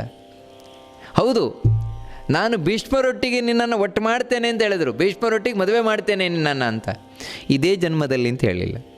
ನೋಡಿ, ದೇವರು ಮಾತು ಕೊಟ್ಟರೂ ಕೂಡ ಅದರಲ್ಲಿ ರಹಸ್ಯ ಇರ್ತದೆ. ನನ್ನ ಮಧ್ವಾಚಾರ್ಯರು ಭಾಳ ಸ್ಪಷ್ಟ ಹೇಳ್ತಾರೆ, ಭೀಷ್ಮರೊಟ್ಟಿಗೆ ವಿವಾಹ ಮಾಡಿಸ್ತೇನೆ ಅಂತ ಹೇಳಿದ್ರು, ಈ ಜನ್ಮದಲ್ಲಿ ಅಂತ ಹೇಳಲಿಲ್ಲ. ಮಾಡಿಸ್ತಾರೆ ಯಾವಾಗ ಅಂದರೆ, ಯಾವಾಗ ಭೀಷ್ಮಾಚಾರ್ಯರು ದೇಹ ಬಿಟ್ಟರು, ಯಾವಾಗ ಅಂಬೆಯು ಕೂಡ ದೇಹ ಬಿಡ್ತಾಳೆ ಅಂದರೆ ಶಿಖಂಡಿ, ಇವರಿಬ್ಬರನ್ನು ಸ್ವರ್ಗಲೋಕದಲ್ಲಿ ಒಟ್ಟು ಮಾಡಿಸ್ತಾರೆ. ಅದು ದೇವರೇ, ಈ ಪರಶುರಾಮ ದೇವರೇ. ಅದರಿಂದಾಗಿ ಸುಳ್ಳು ಮಾತಾಡಲಿಲ್ಲ. ಮತ್ತು ಇನ್ನೊಂದೇನು ಅಂದರೆ, ತಾವು ಸೋತ ಹಾಗೆ ನಟನೆ ಮಾಡಿದರು. ಯಾಕಂದರೆ ಅದಕ್ಕೆ ಹೇಳ್ತಾರಲ್ವ, ನೀನು ದೊಡ್ಡವನು, ನಿನ್ನ ಭಕ್ತರು ದೊಡ್ಡವರು ಅಂತೇಳಿ, ನಿನ್ನ ಭಕ್ತರೇ ದೊಡ್ಡವರು ಅಂತ. ಆ ರೀತಿ ತನ್ನ ಭಕ್ತರು ಎಷ್ಟು ದೊಡ್ಡವರು, ಆ ಭಕ್ತರನ್ನು ನಾನು ಹೇಗೆ ನೋಡ್ಕೊಳ್ತೇನೆ ಅಂತ ಹೇಳಲಿಕ್ಕೆ ಪರಶುರಾಮ ದೇವರು ಈ ರೀತಿ ತಾವು ತೋರಿಸಿದರು ಅಂತ ಈ ಕಥೆಯನ್ನು ಬಹಳ ಸುಂದರವಾಗಿ ತಿಳಿಸ್ಕೊಂಡು ಬರ್ತಾರೆ. ಈ ಪರಶುರಾಮ ದೇವರು ಇನ್ನೊಂದು ಮಾತನ್ನು ಹೇಳ್ತಾರೆ, ಈಗ ನಿನಗೆ ಏನಾದರೂ ಆಗಬಹುದು ಅಂತಿದ್ದರೆ ಅದು ಭೀಷ್ಮರಿಂದಲೇ. ಅದಕ್ಕೆ ಹೋಗಿ ಆ ಭೀಷ್ಮರನ್ನೇ ನೀನು ಕಾಲಿಡಿ, ಭೀಷ್ಮರಿಗೆ ಶರಣು ಹೊಂದು ಅಂತ ಪರಶುರಾಮ ದೇವರು ಹೇಳ್ತಾರೆ. ಹೇಳಿ ತಾವು ತಮ್ಮ ಆಶ್ರಮಕ್ಕೆ ಹೊರಟೋದ್ರು ಉಳಿದ ಎಲ್ಲ ಋಷಿಗಳೊಟ್ಟಿಗೆ. ಅಂಬೆ ಆದರೂ ಯಾವುದೇ ಕಾರಣಕ್ಕೂ ನಾನು ಭೀಷ್ಮರನ್ನು ಮಾತ್ರ ಶರಣು ಹೊಂದುವುದಿಲ್ಲ, ಯಾಕಂತೇಳಿದ್ರೆ ನನ್ನ ಈ ಅವಸ್ಥೆಗೆ ಕಾರಣನೇ ಭೀಷ್ಮ ಅಂಥೇಳಿ ತಾನು ತನ್ನ ಒಂದು ಮುಂದಿನ ವ್ಯವಸ್ಥೆಗೋಸ್ಕರ ಹೊರಟಳು. ಅಂಬೆ ಆದರೂ ನಂತರ ಒಂದೊಂದೇ ಆಶ್ರಮಗಳಲ್ಲಿ ಹೋಗ್ತಾ ಹೋಗ್ತಾ ಒಂದೇ ಅವಳಿಗೆ ಇವಾಗ ಗುರಿ ಜೀವನದಲ್ಲಿ ಭೀಷ್ಮನನ್ನು ಕೊಲ್ಲಬೇಕು ಅಂತ, ಭೀಷ್ಮನನ್ನು ಕೊಲ್ಲಬೇಕು, ನಾನು ಭೀಷ್ಮನನ್ನು ಮುಗಿಸಬೇಕು ಅಂತ. ಯಾಕಂದರೆ ಶಾಪ, ವಸಿಷ್ಠರು ಕೊಟ್ಟ ಶಾಪ ಏನಿದೆ ಅದರ ಫಲವಾಗಿ ದ್ವೇಷ ಉಂಟಾಗಿದೆ ಭೀಷ್ಮರ ಮೇಲೆ. ಕಡೆಗೆ ಯಮುನಾ ತೀರಕ್ಕೆ ಹೋದ್ಲಂತೆ. ಯಮುನಾ ತೀರದಕ್ಕೆ ಹೋಗಿ 6 ತಿಂಗಳುಗಳ ಕಾಲ ತಪಸ್ಸು ಮಾಡಿದಾಳಂತೆ. ಬರೀ ಒಂದು ಬೆರಳಿನ ಮೇಲೆ ನಿಂತು, ಹೆಬ್ಬೆಟ್ಟಿನ ಮೇಲೆ ಅಂಗುಷ್ಠ ಅದರಲ್ಲಿ ನಿಂತು 6 ತಿಂಗಳುಗಳ ಕಾಲ ಬರೀ ಉಸಿರಾಟ ಮಾಡ್ತಾ ತಪಸ್ಸು ಮಾಡಿದಾಳಂತೆ. ಆಮೇಲೆ 1 ವರ್ಷ ನೀರಲ್ಲಿ ನಿಂತು, ಯಮುನಾ ನದಿಯಲ್ಲಿ ನಿಂತು ತಾನು ತಪಸ್ಸನ್ನು ಮಾಡಿದಾಳಂತೆ. ಆಮೇಲೆ 12 ವರ್ಷಗಳ ಕಾಲ ಬರೀ ಒಣಗಿದ ಎಲೆ ಅದನ್ನು ತಿಂತ ತಪಸ್ಸು ಮಾಡಿದಾಳಂತೆ ಅಂಬೆ. ನನಗೆ ಶಕ್ತಿ ಬರಬೇಕು, ಯಾಕಂತ ಹೇಳಿದ್ರೆ ಪರಶುರಾಮರಿಗೆ ಭೀಷ್ಮನನ್ನು ಸೋಲಿಸ್ಲಿಕ್ಕಾಗಲಿಲ್ಲ ಅಂತೇಳಿದ್ರೆ ಇನ್ನು ಯಾರಿಂದ ಸಾಧ್ಯ? ಇದು ಕ್ಷತ್ರಿಯರಿಂದ ಆಗೋದಲ್ಲ, ಯಾರೋ ಬ್ರಾಹ್ಮಣರೇ ಬೇಕು. ಯಾಕಂದರೆ ಬ್ರಾಹ್ಮಣರಿಗೆ ಮಾತ್ರ ಭೀಷ್ಮರನ್ನು ಕೊಲ್ಲಿಕ್ಕೆ ಸಾಧ್ಯ. ಅಥವಾ ನನಗೆ ವಿಶೇಷವಾಗಿ ವರವನ್ನು ಪಡಿಬೇಕು, ನಾನೇ ಕೊಲ್ಲಬೇಕು. ಯಾರ ಹತ್ರ ಹೇಳಿದರೂ ಪ್ರಯೋಜನ ಇಲ್ಲ. ಭೀಷ್ಮರನ್ನು ಕೊಲ್ತೀರಾ ಅಂತ ಯಾರತ್ರ ಹೇಳಿದ್ರು, ಯಾಕಂದರೆ ಪರಶುರಾಮ ಕೈಚೆಯಲ್ಲಿ ಕೂರಿದ ಮೇಲೆ ಇನ್ಯಾರ ಕೈಯಲ್ಲಿ ಸಾಧ್ಯ ಉಂಟು? ನಾನೇ ಕೊಲ್ಲಬೇಕು. ನಾನು ಕೊಲ್ಲಬೇಕು ಅಂತ ಹೇಳಿದರೆ ನನಗೆ ಬರಬೇಕು, ವಿಶೇಷವಾದ ಶಕ್ತಿ ಬೇಕು, ಮತ್ತು ನಾನು ಗಂಡಾಗಬೇಕು. ಹೆಣ್ಣಾಗಿ ನನಗೆ ಕೊಲ್ಲಿಕ್ಕಾಗೋಲ್ಲ ಅಂತ ಹೇಳಿ ತಾನು ಶಿವನನ್ನು ಕುರಿತು ತಪಸ್ಸು ಮಾಡಿದಾಳಂತೆ, ಭಯಂಕರ ತಪಸ್ಸು. ಅಷ್ಟಲ್ಲದೆ ಅಲ್ಲಲ್ಲಿ ನದಿ ತೀರ, ಆಶ್ರಮ, ಕಾಡು ಅಲ್ಲೆಲ್ಲ ಹೋಗಿ ತಪಸ್ಸು ಮಾಡ್ತಾ ಇದ್ದಾಳಂತೆ. ನೋಡಿ ಎಷ್ಟರ ಮಟ್ಟಿಗೆ ಅಂದರೆ ಇವಳು ತಪಸ್ಸು ಮಾಡ್ತಾ ಇರಬೇಕಾದ್ರೆ ಇವ್ರ ತಂದೆ ಮನೆಯವ್ರಿಗೆ ಗೊತ್ತಾಯ್ತಂತೆ, ಕಾಶಿರಾಜನಿಗೆ ಗೊತ್ತಾಯ್ತಂತೆ. ಆ ಕಾಶಿರಾಜ ಬಂದಿದ್ದಾನಂತೆ. ಈ ಮಗಳು ಈ ರೀತಿ ಕಾಡಿನಲ್ಲಿ ಕಷ್ಟಪಡ್ತಾ ಇರುವುದನ್ನು ಕಂಡು ಬಂದು ಸಮಾಧಾನ ಪಡಿಸಿದಂತೆ. ಬೇಡ, ಇದೆಲ್ಲ ಮಾಡಬೇಡ, ನಿನಗೆ ಹೇಳಿದ್ದಲ್ಲ, ಅತ್ಯಂತ ಚೆಲುವೆ ಇದೆಯಾ, ಸುಂದರಿ ಇದೆಯಾ, ಯಾಕೆ ದೇಹವನ್ನು ಹಾಳು ಮಾಡ್ಕೊಳ್ತೀಯಾ, ಯಾಕೆ ಜೀವನವನ್ನು ಹಾಳು ಮಾಡ್ಕೊಳ್ತೀಯಾ, ಬಂದುಬಿಡು ಮನೆಗೆ ಅಂತ. ಬಂಧು ಬಾಂಧವರೆಲ್ಲ ಬಂದು ಅವಳನ್ನು ಸಾಂತ್ವನಗೊಳಿಸಿದ್ರಂತೆ, ಅಂಬೆಯನ್ನು ಮನೆಗೆ ಬಾ ಅಂತ. ಇವಳು ಮಾತ್ರ ನಾನು ಬರುವುದಿಲ್ಲ, ಹಠ ತೊಟ್ಟುಕೊಟ್ಟಿದ್ದಾಳೆ, ನಾನು ಬರುವುದಿಲ್ಲ, ನನಗೆ ಜೀವನದಲ್ಲಿ ಒಂದೇ ಗುರಿ, ಭೀಷ್ಮರನ್ನು ಕೊಲ್ಲಬೇಕು. ಹೋಗಲಿಲ್ವಂತೆ, ಹಠ ತೊಟ್ಟು ತಪಸ್ಸು ಮಾಡ್ತಾ ಇದ್ದಾಳಂತೆ. ಒಮ್ಮೆ ಗಂಗಾ ತೀರದಲ್ಲಿ ತಪಸ್ಸನ್ನು ಮಾಡ್ತಾ ಇರಬೇಕಾದ್ರೆ ಗಂಗೆಯೇ ರೂಪ ತೊಟ್ಟು ಬಂದು ನಿಂತಲಂತೆ ಅವಳು ಮುಂದೆ. ಈ ಭೀಷ್ಮರ ತಾಯಿ ಬಂದು ಕೇಳ್ತಾಳಂತೆ, ಯಾಕೆ ನೀನು ತಪಸ್ಸು ಮಾಡ್ತಾ ಇದ್ದೀಯಾ, ಏನು ನಿನ್ನ ಉದ್ದೇಶ ಅಂತ. ಅದಕ್ಕೆ ಇವಳು ಹೇಳಿದ್ಲು, ಅಂಬೆ, ನಾನು ಭೀಷ್ಮನನ್ನು ಕೊಲ್ಲಬೇಕು, ಅದಕ್ಕಾಗಿ ನಾನು ತಪಸ್ಸು ಮಾಡ್ತಾ ಇದ್ದೇನೆ. ಭೀಷ್ಮನನ್ನು ಕೊಲ್ಲಬೇಕು ಅಂದರೆ ತನ್ನ ಮಗನನ್ನು ಕೊಲ್ಲಬೇಕು ಅಂತ ತಪಸ್ಸು ಮಾಡ್ತಾ ಇರೋದಲ್ವ. ಅದಕ್ಕೆ ಗಂಗೆ ಹೇಳ್ತಾಳೆ, ನಿನಗೆ ಹುಚ್ಚು ಅಂತ, ನೀನು ಮಾಡ್ತಾ ಇರೋದು ಕಪಟ ತಪಸ್ಸು, ನಿಜವಾದ ತಪಸ್ಸಲ್ಲ. ಅದಕ್ಕಾಗಿ ನಿನ್ನ ಈ ತಪಸ್ಸಿನ ಫಲ ಏನಾಗ್ಬೋದು ಗೊತ್ತುಂಟ? ನಾಳೆ, ಯಾಕಂದರೆ ನೀನು ದೊಡ್ಡ ತಪಸ್ವಿ ಇದೆಯಾ, ಅದಕ್ಕೋಸ್ಕರ ನಿನ್ನ ದೇಹ ಇವತ್ತು ತಪಶಕ್ತಿಯಿಂದ ಕೂಡ್ಕೊಂಡಿದೆ. ನಾಳೆ ನೀನು ಈ ದೇಹವನ್ನು ಬಿಟ್ಟೆ ಅಂತ ಹೇಳಿದರೆ ಅದು ನದಿಯಾಗಿ ಹರಿದು ಹೋಗ್ತದೆ ಅಂತ ಹೇಳ್ತಾಳೆ. ನಮ್ಮ ಹಾಗೆ ಕೊಳೆತು ಹೋಗೋಲ್ಲ, ನಮ್ಮ ದೇಹ ಸತ್ತೋದು ಅಂದರೆ ಕೊಳೆತು ಹೋಗ್ತದೆ, ವಾಸನೆ ಬರಲಿಕ್ಕೆ ಶುರುವಾಗುತ್ತೆ. ಆದರೆ ತಪಸ್ವಿಗಳ ದೇಹ, ಅಂಬೆ ಅಂಥ ಮಹಾ ತಪಸ್ವಿನಿಯಾಗಿದ್ದಾಳೆ, ಅದಕ್ಕೆ ನದಿಯಾಗಿ ಹರಿಯುತ್ತದೆ. ಆದರೆ ನೀನು ಮಾಡ್ತಾ ಇರುವ ತಪಸ್ಸು ಕೆಟ್ಟ ಉದ್ದೇಶದಿಂದ ಕೂಡಿರುವುದರಿಂದ, ಒಬ್ಬನನ್ನು ಕೊಲ್ಲಬೇಕು, ನಾಶ ಮಾಡಬೇಕು ಎನ್ನುವ ಒಂದು ಉದ್ದೇಶದಿಂದ ಕೂಡಿರುವುದರಿಂದಾಗಿ ಅದು ವರ್ಷ ಇಡೀ ಹರಿಯುವ ನೀರಿನಿಂದ ಕೂಡುವ ನದಿಯಾಗೋಲ್ಲ, ಮತ್ತು ಮಳೆಗಾಲದಲ್ಲಿ ಮಾತ್ರ ತುಂಬಿ ಹರಿಯುವ ನದಿ ಆಗ್ತದೆ ಅಂತೇಳಿ. ಅಷ್ಟು ಮಾತ್ರ ಅಲ್ಲ, ಯಾರಿಗೂ ಉಪಯೋಗಕ್ಕೆ ಬರೋಲ್ಲ ಅದು. ಯಾಕಂದರೆ ಬರೀ ಕೆಂಪು ನೀರಿನಿಂದ ಕೂಡ್ಕೊಂಡಿರ್ತದೆ, ಭಯಂಕರವಾದ ಮೊಸಳೆಗಳಿರ್ತದೆ, ಅಂಥ ನದಿಯಾಗಿ ಹರಿತದೆ ಹೊರತು ಇನ್ಯಾವ ರೀತಿಯಿಂದಲೂ ಪ್ರಯೋಜನ ಇಲ್ಲ ಅಂತ ಹೇಳಿ ಗಂಗೆ ತಾನು ಹೊರಟೋದ್ಲಂತೆ. ಇವಳು ಅದೇ ರೀತಿ ನೋಡಿ ಮುಂದೆ ತನ್ನ ಅರ್ಧ ದೇಹ ಏನಿದ್ದಾಳೆ, ಅರ್ಧ ದೇಹವನ್ನಂದರೆ ಯೋಗಶಕ್ತಿಯಿಂದ, ಮಹಾಯೋಗಿನಿ ಅವಳು ಅಂಬೆ ಇವಾಗ ಆ ರೀತಿ ಆಗಿದ್ದಾಳೆ. ಯೋಗಶಕ್ತಿಯಿಂದ ಅರ್ಧ ದೇಹವನ್ನು ತಾನು ಬಿಟ್ಲಂತೆ, ಅದು ನೀರಾಗಿ ಹರಿತು ಅಂತ ಹೇಳ್ತಾರೆ ಮಹಾಭಾರತದಲ್ಲಿ. ಅಂಬಾ ಅಂತಲೇ ಒಂದು ನದಿ ಆಯಿತು ಅಂತ, ಅಂಬಾ ಅಂತ ನದಿ ಆಯಿತು, ಮಳೆಗಾಲದಲ್ಲಿ ಮಾತ್ರ ತುಂಬುವಂತಹ ನದಿ ಆಯಿತು, ಭಯಂಕರವಾದ ಮೊಸಳೆಗಳಿಂದ ಕೂಡಿದ ನದಿ ಆಯಿತು, ಯಾರಿಗೂ ಉಪಯೋಗ ಬರದಾಯಿತು ಅಂತ. ಇನ್ನೂ ಅರ್ಧ ದೇಹ ಏನಿದೆ ಅದರಿಂದಾಗಿ ಇವಳು ತಪಸ್ಸನ್ನು ಮಾಡಿದ್ಲು. ತಪಸ್ಸು ಮಾಡಿ ಶಿವನನ್ನು ಒಲಿಸಿಕೊಂಡ್ಲಂತೆ. ಶಿವ ಒಲದ್ನಂತೆ, ಏನು ಬೇಕು ಕೇಳು ಅಂತ. ನನಗೆ ಭೀಷ್ಮನನ್ನು ಕೊಲ್ಲಬೇಕು, ಅದಕ್ಕಾಗಿ ನನಗೆ ಪುಂಸ್ತ್ವ ಅಂತ ಹೇಳಿದ್ರೆ ನಾನು ಗಂಡಸಾಗಬೇಕು ಅಂತ ವರವನ್ನು ಕೇಳಿದ್ದೆ. ಭೀಷ್ಮರ ವಧೆಗೆ ನಾನು ಕಾರಣ ಆಗಬೇಕು, ನಾನು ಗಂಡ ಆಗಬೇಕು ಅದಕ್ಕಾಗಿ ಅಂತ.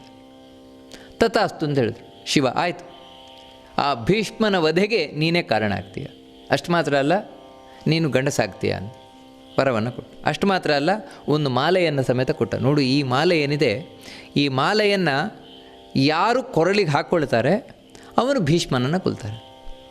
ತೊಗೊಂಡು ಹೋಗು, ಯಾರಿದ್ದನ್ನು ಹಾಕ್ಕೊಳ್ತಾರೆ ನೋಡು. ಭೀಷ್ಮರ ವಧೆಗೆ ನೀನು ಕಾರಣ ಆಗ್ತೀಯ, ವಧಿಸುವವರು ಇನ್ನೊಬ್ರು ಇರ್ತಾರೆ, ಅದು ಯಾರು? ಈ ಮಾಲೆಯನ್ನು ಹಾಕ್ಕೊಂಡು ಅಂತ ಹೇಳಿ ಶಿವ ತಾನು ಹೊರಟೋದ. ಇವಳಾದರೂ ಆ ಮಾಲೆ ಹಿಡ್ಕೊಂಡ್ಲಂತೆ. ಮಾಲೆ ಹಿಡ್ಕೊಂಡು ಎಲ್ಲ ರಾಜರುಗಳ ಮನೆ ಬಾಗಿಲಿಗೆ ಬಂದು ಈ ಮಾಲೆ ಹಾಕ್ಕೊಳ್ತೀರಾ, ಈ ಮಾಲೆ ಹಾಕ್ಕೊಳ್ತೀರಾ ಕೇಳ್ತಾಳೆ. ಏನು ವಿಶೇಷ? ಇದನ್ನು ಯಾರು ಹಾಕ್ಕೊಳ್ತಾರೆ ಅವರು ಭೀಷ್ಮರನ್ನು ಕೊಲ್ತಾರೆ, ಹಾಕ್ಕೊಳ್ಳಿ ಮಾಲೆ ಅಂತ. ಯಾರೂ ಬರಲಿಲ್ವಂದೆ. ನೋಡಿ, ಭೀಷ್ಮರ ಭಯ ಎಷ್ಟಿತ್ತು ಅಂತ ಹೇಳಿದರೆ ಯಾರೊಬ್ಬರು ಬರಲಿಲ್ವಂತೆ.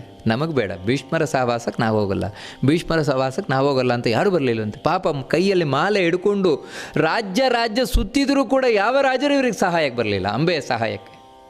ಅಂದರೆ ಮಹಾಭಾರತ ತಿಳಿಸುವಂತಹ ಒಬ್ಬ ಹೆಣ್ಣಿನ ದೈನ್ಯದ ಕಥೆ ಇದು, ಅಂಬೆಯ ಕಥೆ. ಆಮೇಲೆ ತಾನು ಪಾಂಚಾಲ ದೇಶದ ರಾಜ ದೃಪದ ಅವನ ಮನೆ ಮುಂದೆ ಹೋದ್ಲಂತೆ. ಅವನ ಮನೆ ಮುಂದೆ ಹೋಗಿ ಬೇಡಿಕೊಡ್ಲಂತೆ, ಓ ರಾಜನ್, ನನಗೆ ನ್ಯಾಯ ಕೊಡಿ, ಈ ಮಾಲೆಯನ್ನು ಸ್ವೀಕಾರ ಮಾಡಿ ನನ್ನನ್ನು ಉದ್ಧಾರ ಮಾಡಿ ಅಂತ. ದೃಪದ ಬಂದ, ಏನಮ್ಮ, ಏನು ನಿನಗೆ ಕಷ್ಟ ಇದೆ, ನಾನು ಏನು ಸಹಾಯವನ್ನು ಮಾಡೋಣ ಅಂತ. ಈ ಮಾಲೆಯನ್ನು ಸ್ವೀಕಾರ ಮಾಡಬೇಕು, ಮಾಡಿ ಭೀಷ್ಮರನ್ನು ವಧೆ ಮಾಡಬೇಕು ಅಂತ ಹೇಳ್ತಾನೆ. ಅದು ಮಾತ್ರ ಆಗೋಲ್ಲ, ಆ ಕೆಲಸ ಹೇಳಬೇಡ ನೀನು, ನಿನಗೇನು ಬೇರೆ ಸಹಾಯ ಇದೆ ಅದನ್ನು ಬೇಕಿದ್ರೆ ನಾನು ಮಾಡ್ತೇನೆ ಅಂತ. ಅವಳು ಕೇಳಲಿಲ್ವಂತೆ, ನನಗಿದೇ ಆಗಬೇಕು ಅಂತ ಹೇಳಿ ಕಡೆಗೆ ಏನೂ ಮಾಡಲಿಕ್ಕಾಗದೆ ಆ ಮಾಲೆಯನ್ನು ಬಿಸಾಕಿದ್ಲಂತೆ. ಆ ದೃಪದನ ಮನೆಯ ಮುಂದೆ ಹಾಕಿ ತಾನು ಹೋಗ್ಲಿಕ್ಕೆ ಶುರು ಮಾಡಿದ್ಲಂತೆ. ಅದನ್ನು ನೋಡಿ ದೃಪದನಿಗೆ ಹೆದರಿಕೆ ಆಗಲಿಕ್ಕೆ ಶುರುವಾಯ್ತಂತೆ. ಇನ್ನು ಈ ಮಾಲೆ ನನ್ನ ಹತ್ರ ಇತ್ತು ಅಂತ ಹೇಳಿದ್ರೆ ಭೀಷ್ಮರು ಮತ್ತೆ ನನ್ನ ಹತ್ರ ಯುದ್ಧಕ್ಕೆ ಬರ್ತಾರೆ ಏನು ಅಂತೇಳಿ ಅವರು, ನಿಲ್ಲು ನಿಲ್ಲು ನಿಲ್ಲು, ಈ ಮಾಲೆಯನ್ನು ತೊಗೊಂಡು ಹೋಗು, ಮಾಲೆಯಲ್ಲಿ ಇಡಬೇಡ, ಮಾಲೆಯಲ್ಲಿ ಇಡಬೇಡ ಅಂತೇಳಿ ಕೂಗ್ಲಿಕ್ಕೆ ಶುರು ಮಾಡಿದ್ರಂತೆ ದೃಪದ. ಕಡೆಗೆ ಅವಳು ಹೇಳಿದ್ಲಂತೆ, ಈ ಮಾಲೆಯನ್ನು ನೀನು ಹಾಕ್ಕೊಳ್ಬೇಡ, ಮುಂದೆ ಯಾರಾದರೂ ಹಾಕ್ಕೊಳ್ತಾರ ನೋಡು, ಇದನ್ನೆಲ್ಲಾದರೂ ಮೂಲೆಯಲ್ಲಿಟ್ಬಿಡು ಅಂತ ಹೇಳಿ ತಾನು ಸೀದಾ ಹೊರಟೆ ಹೋದ್ಲಂತೆ. ಆ ದೃಪದನಾದರೂ ಆ ಮಾಲೆಯನ್ನು ಅಲ್ಲೇ ಒಂದು ಕಡೆ ಸಿಕ್ಕಿಸಿದ್ನಂತೆ, ಮನೆ ಒಳಗೂ ತೊಗೊಂಬರಲಿಲ್ಲ, ಅಲ್ಲೇ ಸಿಕ್ಕಿಸಿದ್ನಂತೆ. ಇನ್ನೊಂದು ಏನು ವೈಶಿಷ್ಟ್ಯ ಅಂತ ಹೇಳಿದ್ರೆ, ಶಿವ ಕೊಟ್ಟ ಮಾಲೆ ಆದ್ದರಿಂದಾಗಿ ಅದು ಯಾವತ್ತಿಂದ ಯಾವತ್ತಿಗೂ ಬಾಡವಲ್ಲ, ಅದು ಅಂಥ ಮಾಲೆ. ಸ್ವಾರಸ್ಯ ಏನಂದರೆ, ಇದನ್ನು ಮಹಾಭಾರತ ಹೇಳುತ್ತದೆ, ಇದೇ ಮಾಲೆಯನ್ನು ಮತ್ತೆ ಯಾರು ಹಾಕ್ಕೊಂಡ್ರು ಅಂತೇಳಿದರೆ ಈ ಅಂಬೆಯೇ ಹಾಕಿಕೊಂಡ್ಳು ಅಂತ. ಈ ಅಂಬೆಯೇ ಇನ್ನು ಮುಂದೆ ಶಿಖಂಡಿಯಾಗಿ ಬರ್ತಾಳೆ. ಆಗ ಸಣ್ಣಲ್ಲಿ ಆಟ ಆಡ್ತಾ ಇರಬೇಕಾದ್ರೆ ಆ ಮಾಲೆಯನ್ನು, ಯಾಕಂದರೆ ಮೊದಲು ಅದರ ಬಗ್ಗೆ ಸ್ವಲ್ಪ ಗಮನ ವಹಿಸ್ತಾ ಇದ್ದ ದೃಪದ, ಆಮೇಲೆ ಬಿಟ್ಬಿಟ್ಟೆ ಅದನ್ನು. ಆ ಮಾಲೆ ಆಟ ಆಡ್ತಾ ಇರಬೇಕಾದ್ರೆ ತಾನು ಹಾಕ್ಕೊಂಡ್ಲು ಈ ರೀತಿ. ಇನ್ನೂ ಒಂದು, ಇದು ಮಹಾಭಾರತದಲ್ಲಿ ನಮಗೆ ವಿಷಯ ಕಾಣುವುದಿಲ್ಲ, ಆದರೆ ಇದನ್ನು ವಾದಿರಾಜರು ಇನ್ನೂ ಸ್ಪಷ್ಟ ಹೇಳ್ತಾರೆ. ಅದೇ ಮಾಲೆಯನ್ನೇ ದ್ರೌಪದಿ ಸ್ವಯಂವರದಲ್ಲಿ ದೃಪದ ತಾನಿಟ್ಟ ಅಂತ. ಆ ಮಾಲೆಯನ್ನೇ ದ್ರೌಪದಿ ತಾನು ಅರ್ಜುನನ ಕೊರಳಿಗೆ ಹಾಕಿದ್ಲು, ಅದರಿಂದಾಗಿ ಅರ್ಜುನ ಭೀಷ್ಮರ ವಧೆಗೆ ಕಾರಣ ಆದ. ಈ ರೀತಿ ಶಿವನ ತಪಸ್ಸು ವ್ಯರ್ಥ ಆಗಲಿಲ್ಲ, ಶಿವನ ಒಂದು ವರ ಏನು ಕೊಟ್ಟಿದ್ದ ಅದು ವ್ಯರ್ಥ ಆಗಲಿಲ್ಲ ಅಂತ ತಿಳಿಸ್ತಾರೆ. ಮಹಾಭಾರತದಲ್ಲಿ ಸ್ಪಷ್ಟವಾಗಿ ಈ ವಿಷಯ ಎಲ್ಲ ನಮಗೆ ಕಾಣೋದಿಲ್ಲ. ಆಮೇಲೆ ಅಂಬೆ ಯೋಚನೆ ಮಾಡಿದ್ಲಂತೆ, ನಾನೇನು ಬದುಕಿರಬಾರದು ಅಂತ ಹೇಳಿ ಯೋಗಿನಿ ಆದ್ದರಿಂದಾಗಿ ಮಹಾಭಾರತ ಹೇಳುತ್ತದೆ, ಅವಳು ಈ ಕಟ್ಟಿಗೆಯನ್ನೆಲ್ಲ ಒಟ್ಟು ಮಾಡಿ ತಾನೇ ಬೆಂಕಿಗೆ ಹಾರಿ ಪ್ರಾಣವನ್ನು ಬಿಟ್ಲು ಅಂತ. ಅಂದರೆ ಅದು ಆತ್ಮಹತ್ಯೆ ಆದಿತ್ತು, ಆ ರೀತಿ ಅಲ್ಲ. ಮತ್ತು ಯೋಗ ಶಕ್ತಿಯಿಂದಾಗಿ ತಾನು ದೇಹವನ್ನು ತ್ಯಾಗ ಮಾಡಿದ್ಲು. ಯಾವ ರೀತಿ ಸತಿ ದಕ್ಷ ಯಜ್ಞದಲ್ಲಿ ದೇಹವನ್ನು ತ್ಯಾಗ ಮಾಡಿದ್ಲು ಯೋಗ ಶಕ್ತಿಯಿಂದಾಗಿ, ಆ ರೀತಿ ಯೋಗ ಶಕ್ತಿಯಿಂದ ತಾನು ದೇಹವನ್ನು ತ್ಯಾಗ ಮಾಡಿದ್ಲು ಅಂಬೆ.